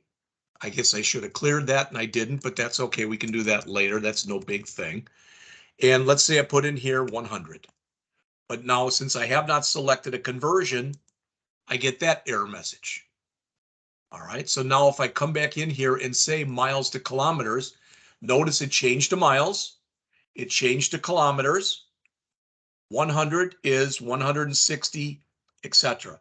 If I flip it now and do kilometers to miles, now again, those two changed. That's 100 and that's 62. All right, if I do it again and I do feet to meters, feet and meters, boom. If I do it again with meters to feet, same thing. Finally, if I do it from inches to centimeters, it changed, and from centimeters to inches, it again changed. So it appears as though everything here is indeed working. All right, so that's the second of the three programs. Let me do one last file, save all. And where was that one thing, just for completeness sake here? That, let's see. If it was not numeric, because this is just good programming practice. So verify the number to convert is numeric. If it's not, what did we want to do? Well, we want to say txt from dot text equal nothing, and we can even set the focus there. So txt from dot focus. And earlier we checked to see if it was empty. Well, there's nothing to remove, but rather than doing that, we can, before the ret val, we can say txt from dot focus again. All right, so that'll check those two. And then our conversion type, we already set the focus here. That's all done. So file, save all. Let's go on to the last one. So again, so far we have written the chapter 9 work with strings and the chapter 10 the chapter 10 convert lengths. Now we're going to do the superheroes. It's a little bigger because there is a few things here to put down, just in the way that I wrote this. And again, I am not going to sit there and say to you that, hey, you know, the way I wrote this, man, this is fantastic. It worked. All right. And I think at least it's okay the way it is. All right. Now you might look at this and go, you know, why did you do this one last? This is the hardest program. I would actually argue with you on that and tell you that since I sent you the arrays and everything, it's actually going to be the easiest program. All right. So what do I mean? Well, again, I emailed you today some text. All right. And I'm going to grab that. You won't see this because I'm not going to change the share. But I emailed you both. All right. This morning, I emailed you both. Let's see.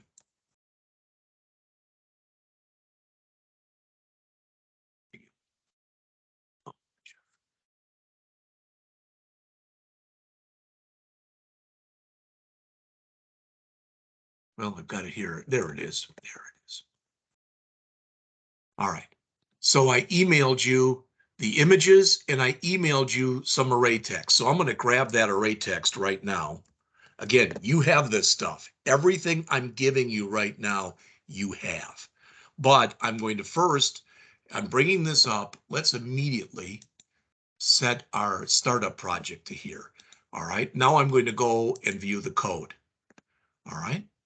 So first thing I'm going to do is put in all those arrays. Okay. And we're going to look at these because this is a little bit different than some of the stuff we have done previously. Not a lot, but a little bit. First of all, let me move all this stuff over.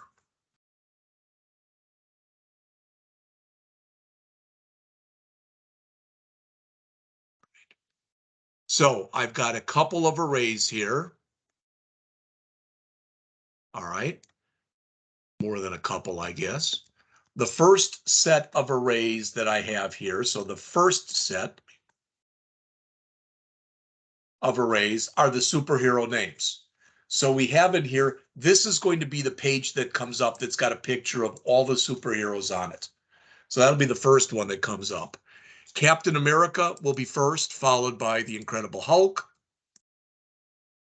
followed by the Invincible Iron Man, followed by the Mighty Thor, followed by the Submariner.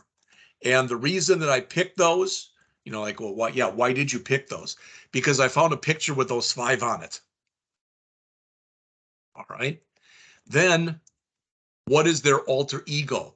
So Well, this is just a picture of all of them, so there is no alter ego. Captain America is Steve Rogers. The Incredible Hulk is Bruce Banner. The Invincible Iron Man is Tony Stark. The Mighty Thor is Thor Odinson. And the Submariner is Prince Namor. So we've got those. Now, you'll notice on this one, I've written down here, we have to change this. And I will in just a moment. You will have to change this on yours if you want this to work using what I'm sending you here. What the heck do I mean?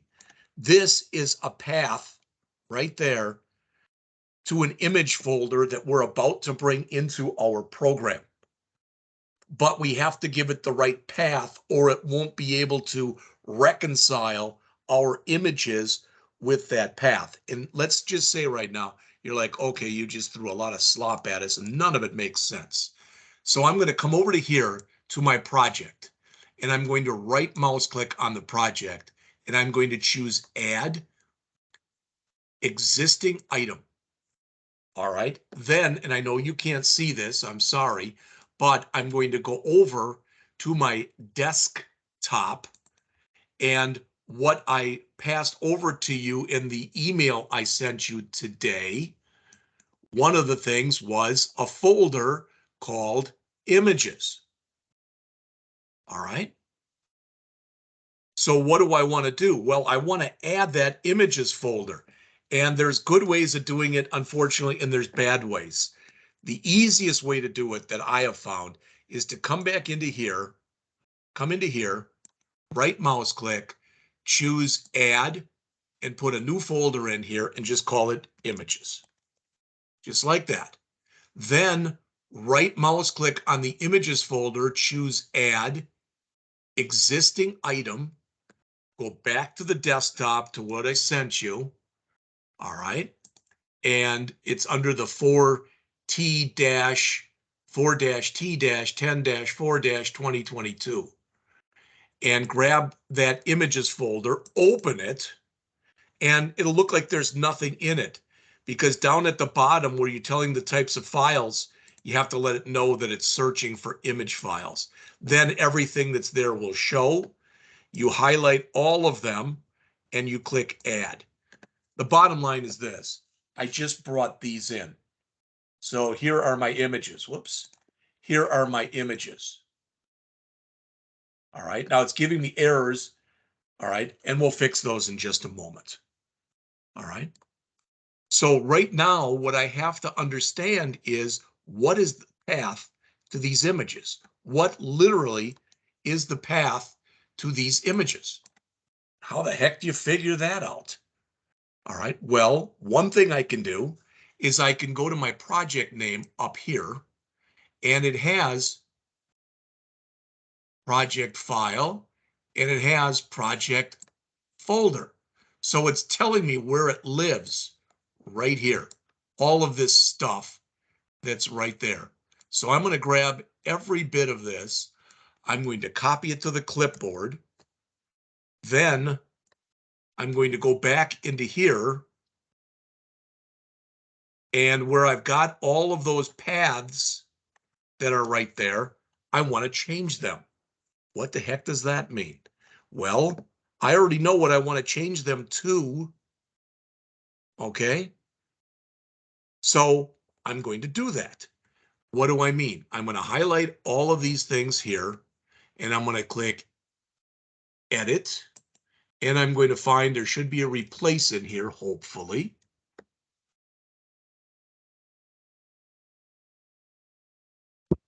Factor, come on, delete. Is there one under view? Is there an edit? All right, we'll just change one of them just to show you how it's done. I don't want my path to look like this anymore. All this stuff. I want to instead have it look like this.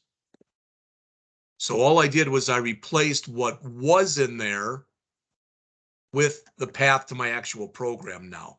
So I'll grab the second one. Normally I for some reason it doesn't like my trying to do it copy and paste. So, and then I'll grab my third one.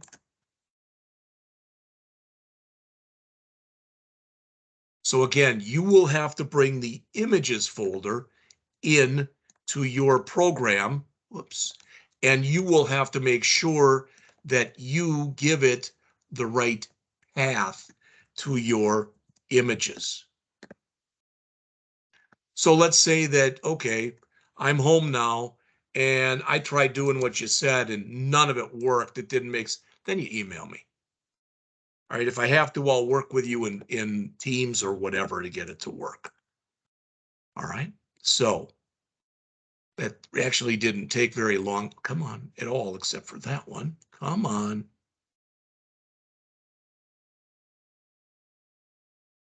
There. So those are all done now. I have changed all those. Then I have the bios for each one of these. These are the biographies. I literally grabbed information for each superhero off of Wikipedia. All right.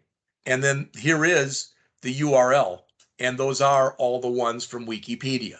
So in other words, what I'm telling you is these are all of the arrays that you need to create this program. You now have all of the code for those arrays in this program. All right. So you've already got a lot of the information that's in there.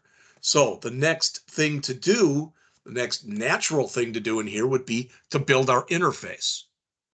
All right. And we're going to do that literally right now. So in here, all right, the first thing we want is a drop-down list so we can select a superhero. All right. So I will do just what we did before. I will go down to combo box. I will put it in here. I am going to make it bigger in just a matter of moments. All right. And then I'm going to put in four different labels. All right. And I'm actually going to do a little bit of work as far as usually they're the same size. They won't be in here. So here's my first label. All right. I didn't have a label for the superhero. I just figured that people could understand that. So for this first label that's here, come on.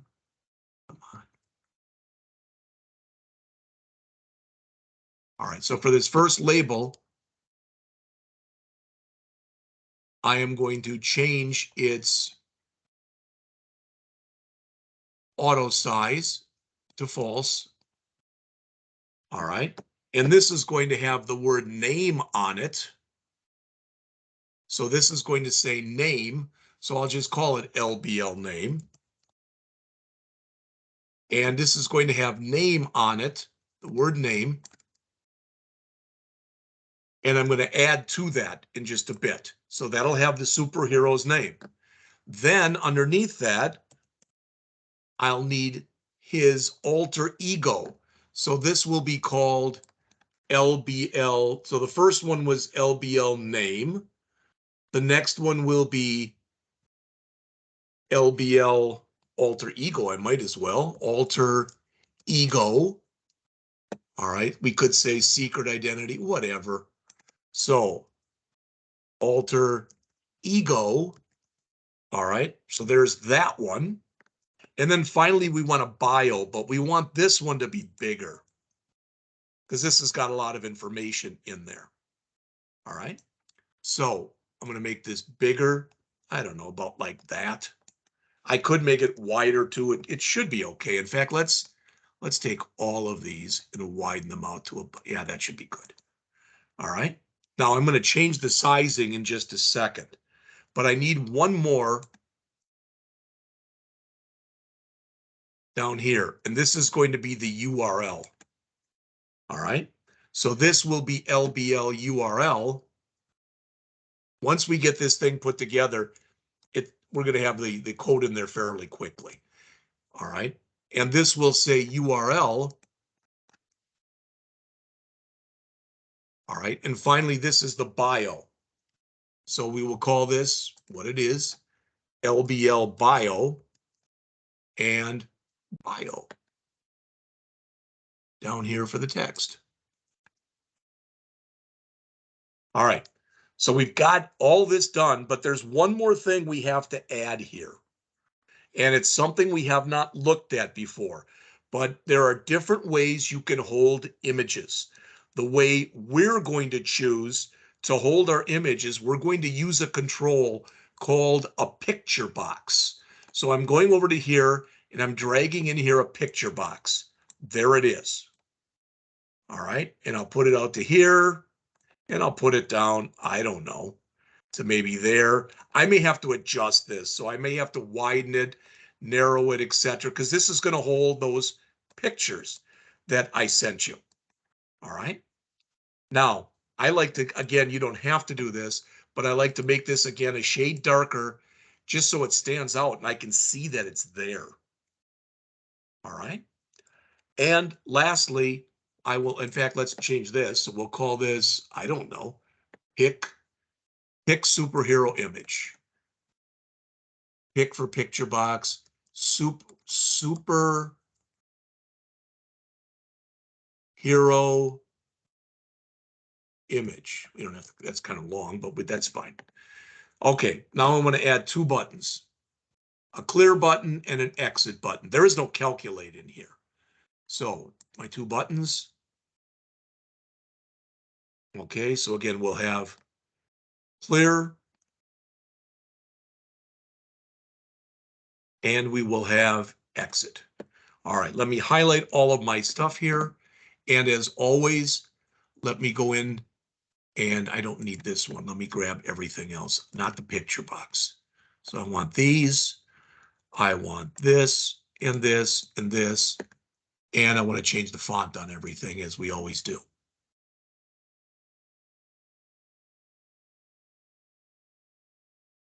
All right. Add a little, whoops, make this a little bigger here. There. All right, make these a little bigger. There. All right, I may have to change this, but for now, I'm just going to lock my interface into place. Ah, that is not how you lock an interface into place. There you go. So, combo box 1, well, that's not a good name. Let's call this DDL because I made it a drop down. DDL superhero. All right, so we've got that done. There's LBL name, LBL alter ego, LBL bio, pick superhero image, LBL URL. As always, let's do our BTN clear, and this will say clear.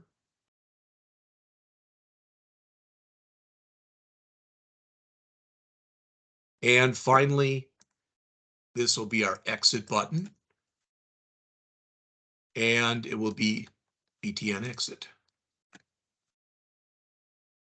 Now, I always like to double check and make sure I've renamed everything.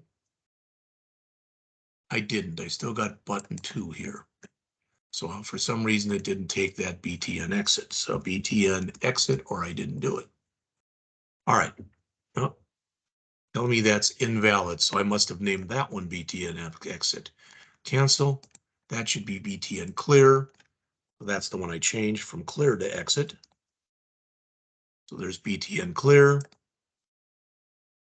There is BTN exit. Again, let me double check.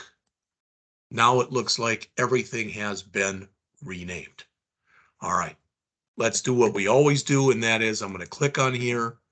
I am going to, I'm not going to have an accept button. I'm just going to set my cancel button to BTN clear. I'm going to set my start position to center screen. All right, and in here, the only things we really care about are this and this and this. So that's, I'm going to set my tab order to be 0, 1, 2, and it doesn't matter really. So 3, 4, 5, 6, 7. Oops, well, 7.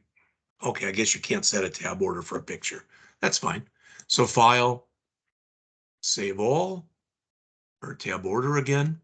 Now a file, save all. Let's run it and see what it looks like. All right, not beautiful, but not super ugly either. Okay, so let's put our code in for our buttons. Well, what do we want to have happen? All right, I mean, that's the first thing is what do we want to have happen when we click our clear button? And what do we want to have happen when we click our exit button? All right, so when we clear, well, we want to take this and reset that. We want to reset that. We want to reset that. We want to reset that. All right, so we want to reset those. All right. We don't want anything in here at all, or we could just put in, choose a superhero, either one. All right, and there's not really anything we have to do here.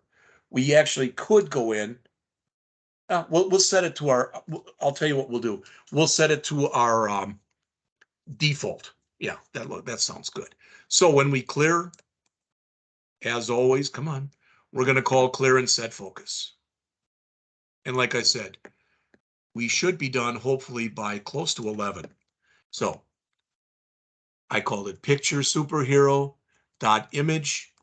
Now it's a little weird when you do this. You have to say image dot, try that again, image dot from file.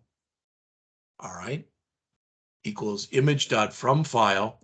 And then our superhero images, what did we call that up here? Superhero images.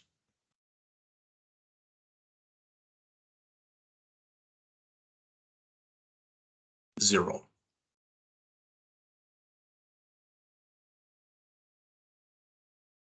What that should do, now why is it giving me a doggone error here?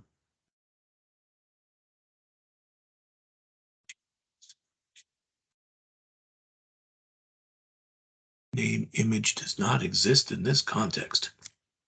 Hello. Not sure why it doesn't, but we'll figure that out. Trying to figure out why it wouldn't exist in this context. Oh, I know what it is. Okay. I removed all of these at the beginning, but we need to use, when you're working with images, using system.drawing so we can draw the image. Now that error should be gone from there. And that one is, so it doesn't like something from here, but we'll fix that right now. All right, and that is we don't need this. And I spelled superhero wrong. There. So when we click the clear button, that should set our image back so that our image is at the default image. And if you say, I don't know what that is, I'm going to run it in a minute and you're going to see it. So LBL name.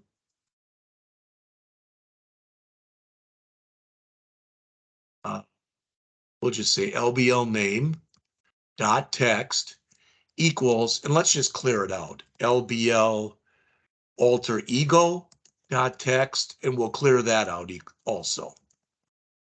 LBL bio dot text, and we'll clear that out. And finally, LBL URL dot text, and we'll clear that out. So that should, if everything works, when we click the clear button, that should clear everything and it should reset our image. Now it's not showing me I have any errors right now, so I'm going to run it. So file, save all, and run it. Now I don't know if I click clear if that image is going to go in here or not. It's not. Okay, we'll fix it. Not a problem. It says file not found, but we're going to get it in just a minute. Guess we haven't loaded it into memory yet. That's okay. All right, so that's our clear button. All right, and the only other one that's left is our exit button. And we already know what that code is. It's the same code we always use right there.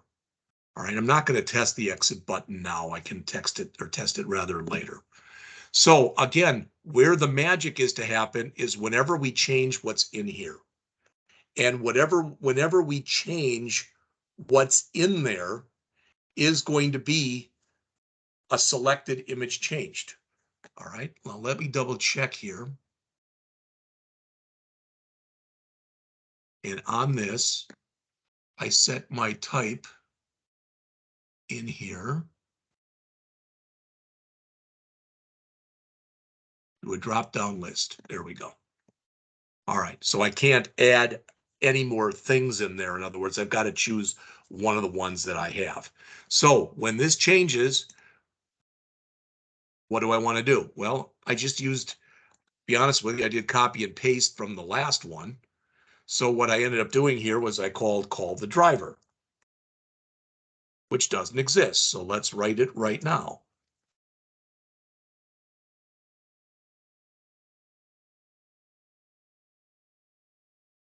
Right? And the first thing I want to do is I want to figure out what I selected. Which of those values did I select? So I called it selection. And I set that equal to my drop-down list, superhero. And notice I named that poorly. So let me fix that. There's the drop-down list.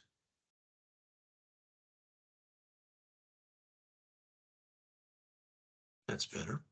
All right.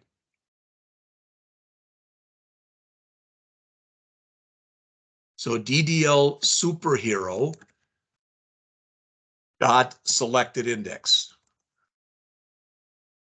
There are 5 superheroes. All right. And this time we won't even have anything in there. We'll just have the 5 superheroes. So if there's nothing changed selected, it'll be -1.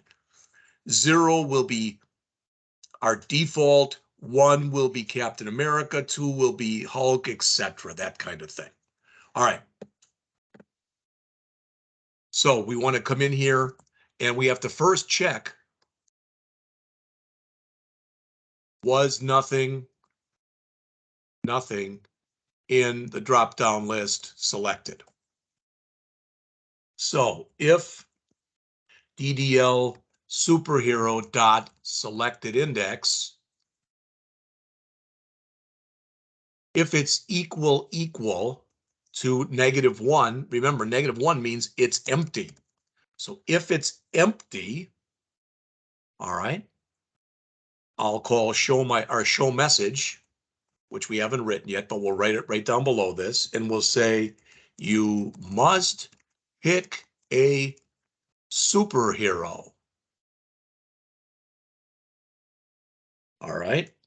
And here I'm going to say then for the text will just be no superhero chosen. Okay, that should be fine. So let's go back and write show message. Private void show message. Title, I'm sorry, string message. String title. And as always, message box dot show. I'll accept all the stuff from the system and we'll have an OK in there. And I don't want that to be a warning. I can have it be a warning. It doesn't really matter if it's a warning or an error. Doesn't matter. But if that's the case, then if I've done all that stuff, so if it did this, I just want to return because there's no sense in going on. All right. So you must pick a superhero. It'll show that, it'll call that, and it'll return. So if I get down to here,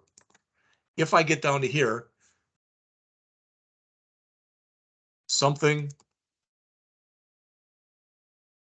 in the drop-down list was chosen. I don't know what, so I'm going to have to figure that out right now. All right.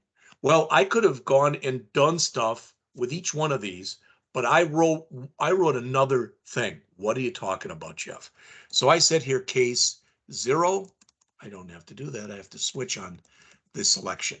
Switch on the selection. Remember, that's either going to be 0 for all the superheroes shown, 1 for Captain America, 2 for somebody else, etc. So case 0, I'm going to literally grab this. 0, 1, 2, 3, 4, 5. Yeah, it'll give me errors until I change all of them.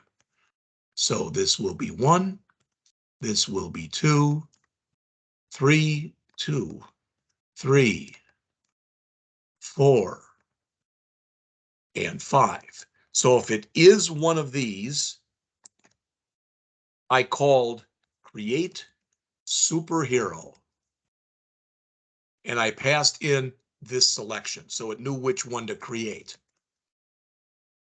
And afterwards did a break. Now again, it's, as always, it's giving me that error because we didn't write that yet. So I'll put in a default here because it's always good practice, which breaks. So let's write this create superhero method next. All right, that's almost all we got left to do, I believe. There's not too much more to do, if there is anything more to do. All right, so this is very short, believe it or not. So we want to call this. So we'll write it right up above show message here. So public void create superhero. It's giving me an error because it needs to know what selection is. All right, and it's an integer. Okay, now we don't need to call it selection in here. That's its actual parameter name because that's the way we defined it up here. But down here we can call it whatever we want. And actually this is going to be the member of the array that we want. So I'm going to call it LCV for loop control variable. All right, now I have to say picture box. So pic dot image equals, again, image dot from file, and it'll be what? It'll be our superhero images LCV. All we're telling it is go to those images that are right here, and if it's 0, pick out this one. If it's 1, this one. If it's 2, this one. If it's 3, this one. If it's 4, this one. And if it's 5, that one. That's all we're saying. All right, then we have to fill the rest of it up. So LBL name.text equals name. I'll just say name. And we'll put just a blank space. That's fine. Oops, I made that too big. Sorry. Come on. All right. Plus superhero names LCV. So that's going to grab the current name. Then we need to be LBL alter ego dot text is going to be equal to alter ego space plus the superhero alter ego LCV. So we have filled up now. Let's move this over so we can see just exactly what goes with what. There, we have filled up our name, our image, our name, and our alter ego. So we need the bio, LBL bio. Oops, I don't know what I did there. LBL bio dot text, and that's going to be equal to bio, and then a blank line plus. In fact, let's put 2 of them in there so it'll look a little nicer. Plus superhero bio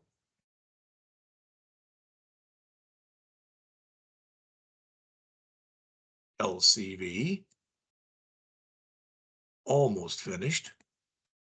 So we've got those filled up, but we just need the URL. So LBL URL.text is going to be equal to the superhero URL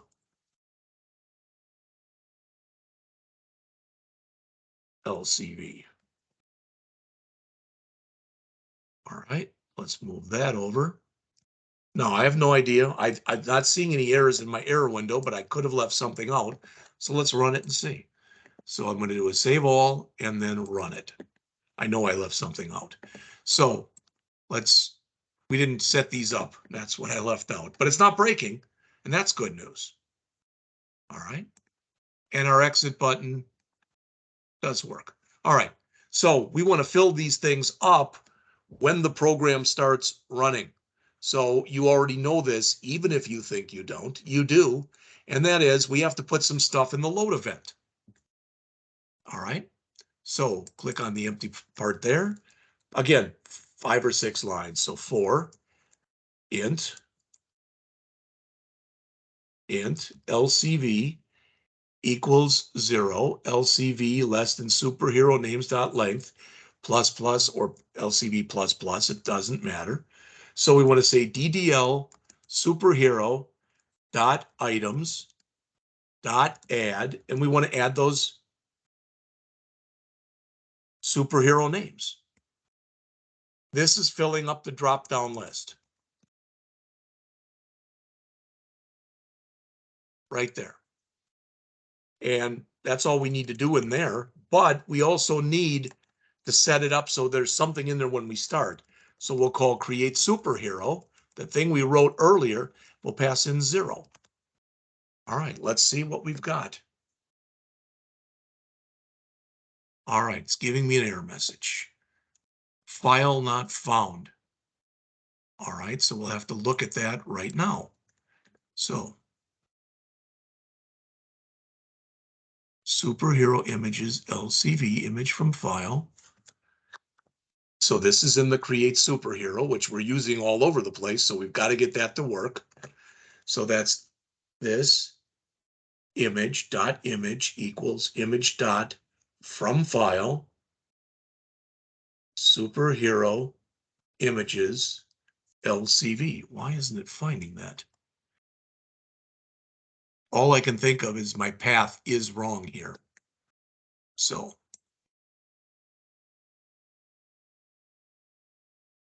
it is superhero images. You need to put in the double slash. And if you don't want to do that, I don't want to put in 2 slashes. I believe you can get away with that by putting an @ sign at the beginning and then just making them single slashes like you would in Windows.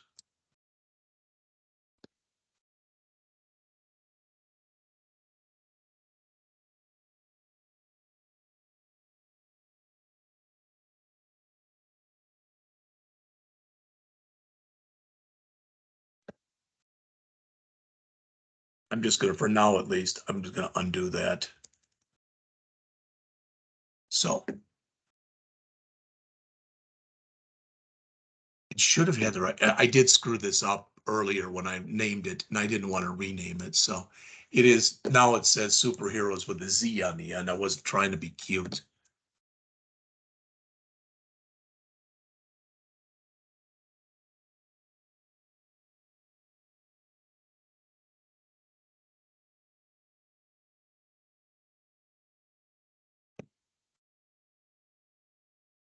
So images, let's see, can we grab an image? And there's the full path right there. So this is the full path to that first image. So I'm going to replace everything that was in there with that path. And it does look like it's different. All right. And the reason that, oh, that's on me. I need to put images in front of each one of these. That should fix it.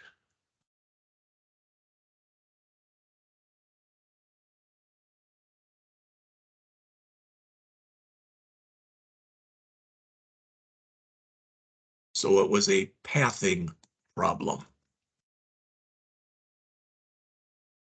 All right, let me save it and try to run it again and see if I get something this time. There it is.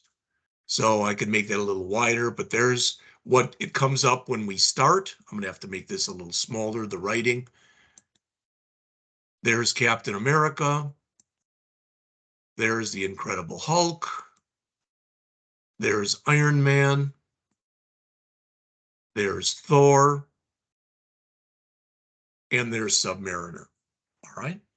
So it is 11, but give me literally 5 minutes because I want to go over this with you.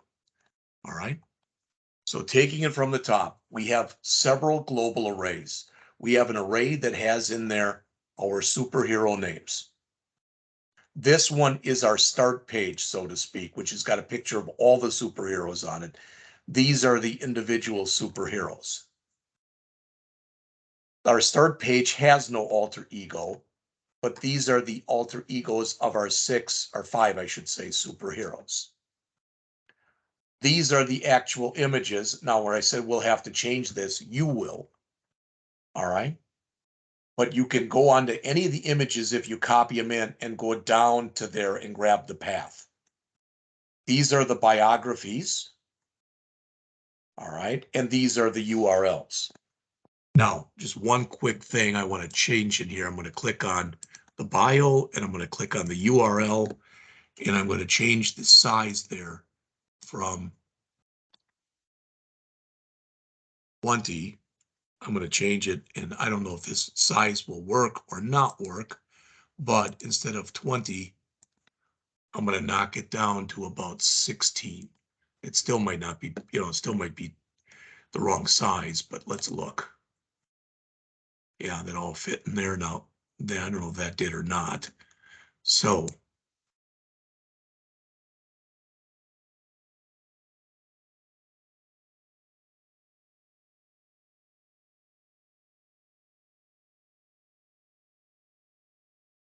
okay, so it actually looks like this one could probably be 18 for the bio.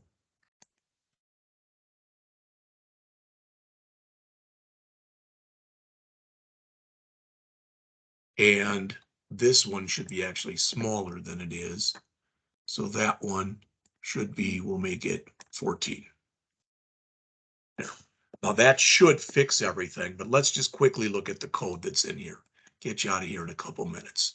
So our clear event by now, the only thing that's new in there is this is setting our image, our picture box image to the default, which is 0, which is a picture of all 5 of the superheroes.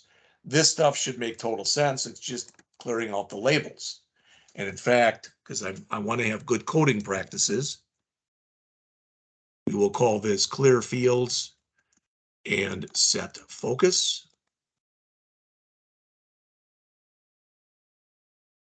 And this will again be private void clear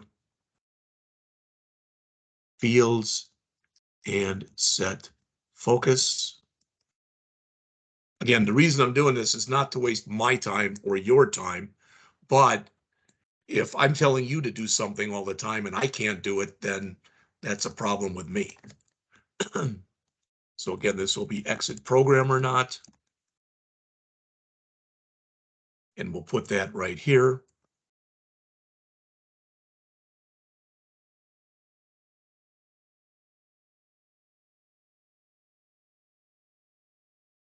So that's all done. Now I'm looking here. That should be a semicolon. All right. And that fixed all the errors. So when we get down to here, the magic is happening in this call the driver routine. This call the driver routine is executed every time we change something in the dropdown. So what are we doing here? So let's just quickly run through this. We first check, and if there was nothing selected, if for some reason it's possible that that is empty, we just show a message, a message box that says you must pick a superhero, and we return. There's no sense in going on. If we get down to here, it was a 0, 1, 2, 3, 4, or 5. So regardless of what it is, we want to call create superhero. I could have done all the code in here, but I just decided to write a different routine. Then we break. And if for some reason this should never be hit, but if it is, again, just break. In our create superhero, hopefully what you're seeing in here, these are all small methods. All right. And that's the way you should be striving to write your code. So we've got in here name followed by the person's name, alter ego followed by their alter ego, bio followed by their bio, and URL followed by their URL. All right. And actually that should say there, I guess, URL. Oops. Plus that. All right. And our show message is the same thing. And when we load, this is going to fill the superhero names. And this is going to make sure that that first image is in there. All right. Kind of the key code is in here because if you look, it's grabbing information from 4 different arrays. From the superheroes names array, line that up, maybe it'll make it a little easier. From the superhero names array, from the superhero alter egos array, from the superhero bio array, and from the superhero URL array. All right, so one last time, let me file save all, and let me run it one last time. It does come up with our beginning image. Again, I should probably make that a little wider because it's cutting off on the end here. But if I choose nothing, all right, nothing will happen. All right, but if I come in here, there's Marvel Superheroes, there's Captain America. I think I made this smaller and not bigger. All right, there's Iron Man, there's Hulk.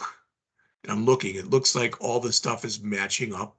There's Thor, and there's Submariner. So I will change my size on this to make it bigger, but everything else is done. So Grant, hopefully you're still here and you stuck around. Thank you. And even if you didn't, thank you, because I know you were here at the beginning. That's it. All right. Tomorrow is a lab day. During the lab period tomorrow, and I'll probably try to include it. I haven't written your pretest yet, so I'll try to write it tonight and include it in the email I give you every morning. All right, and that'll be in there. So tomorrow is lab, the entire period, no lecture whatsoever. All right, no taping done, but I will send you out the pretest. On Thursday, 2 days from now, we will do the pretest, but I will start as I always do at 9:30. All right, thanks for sticking around. Have a good day. I will see you tomorrow.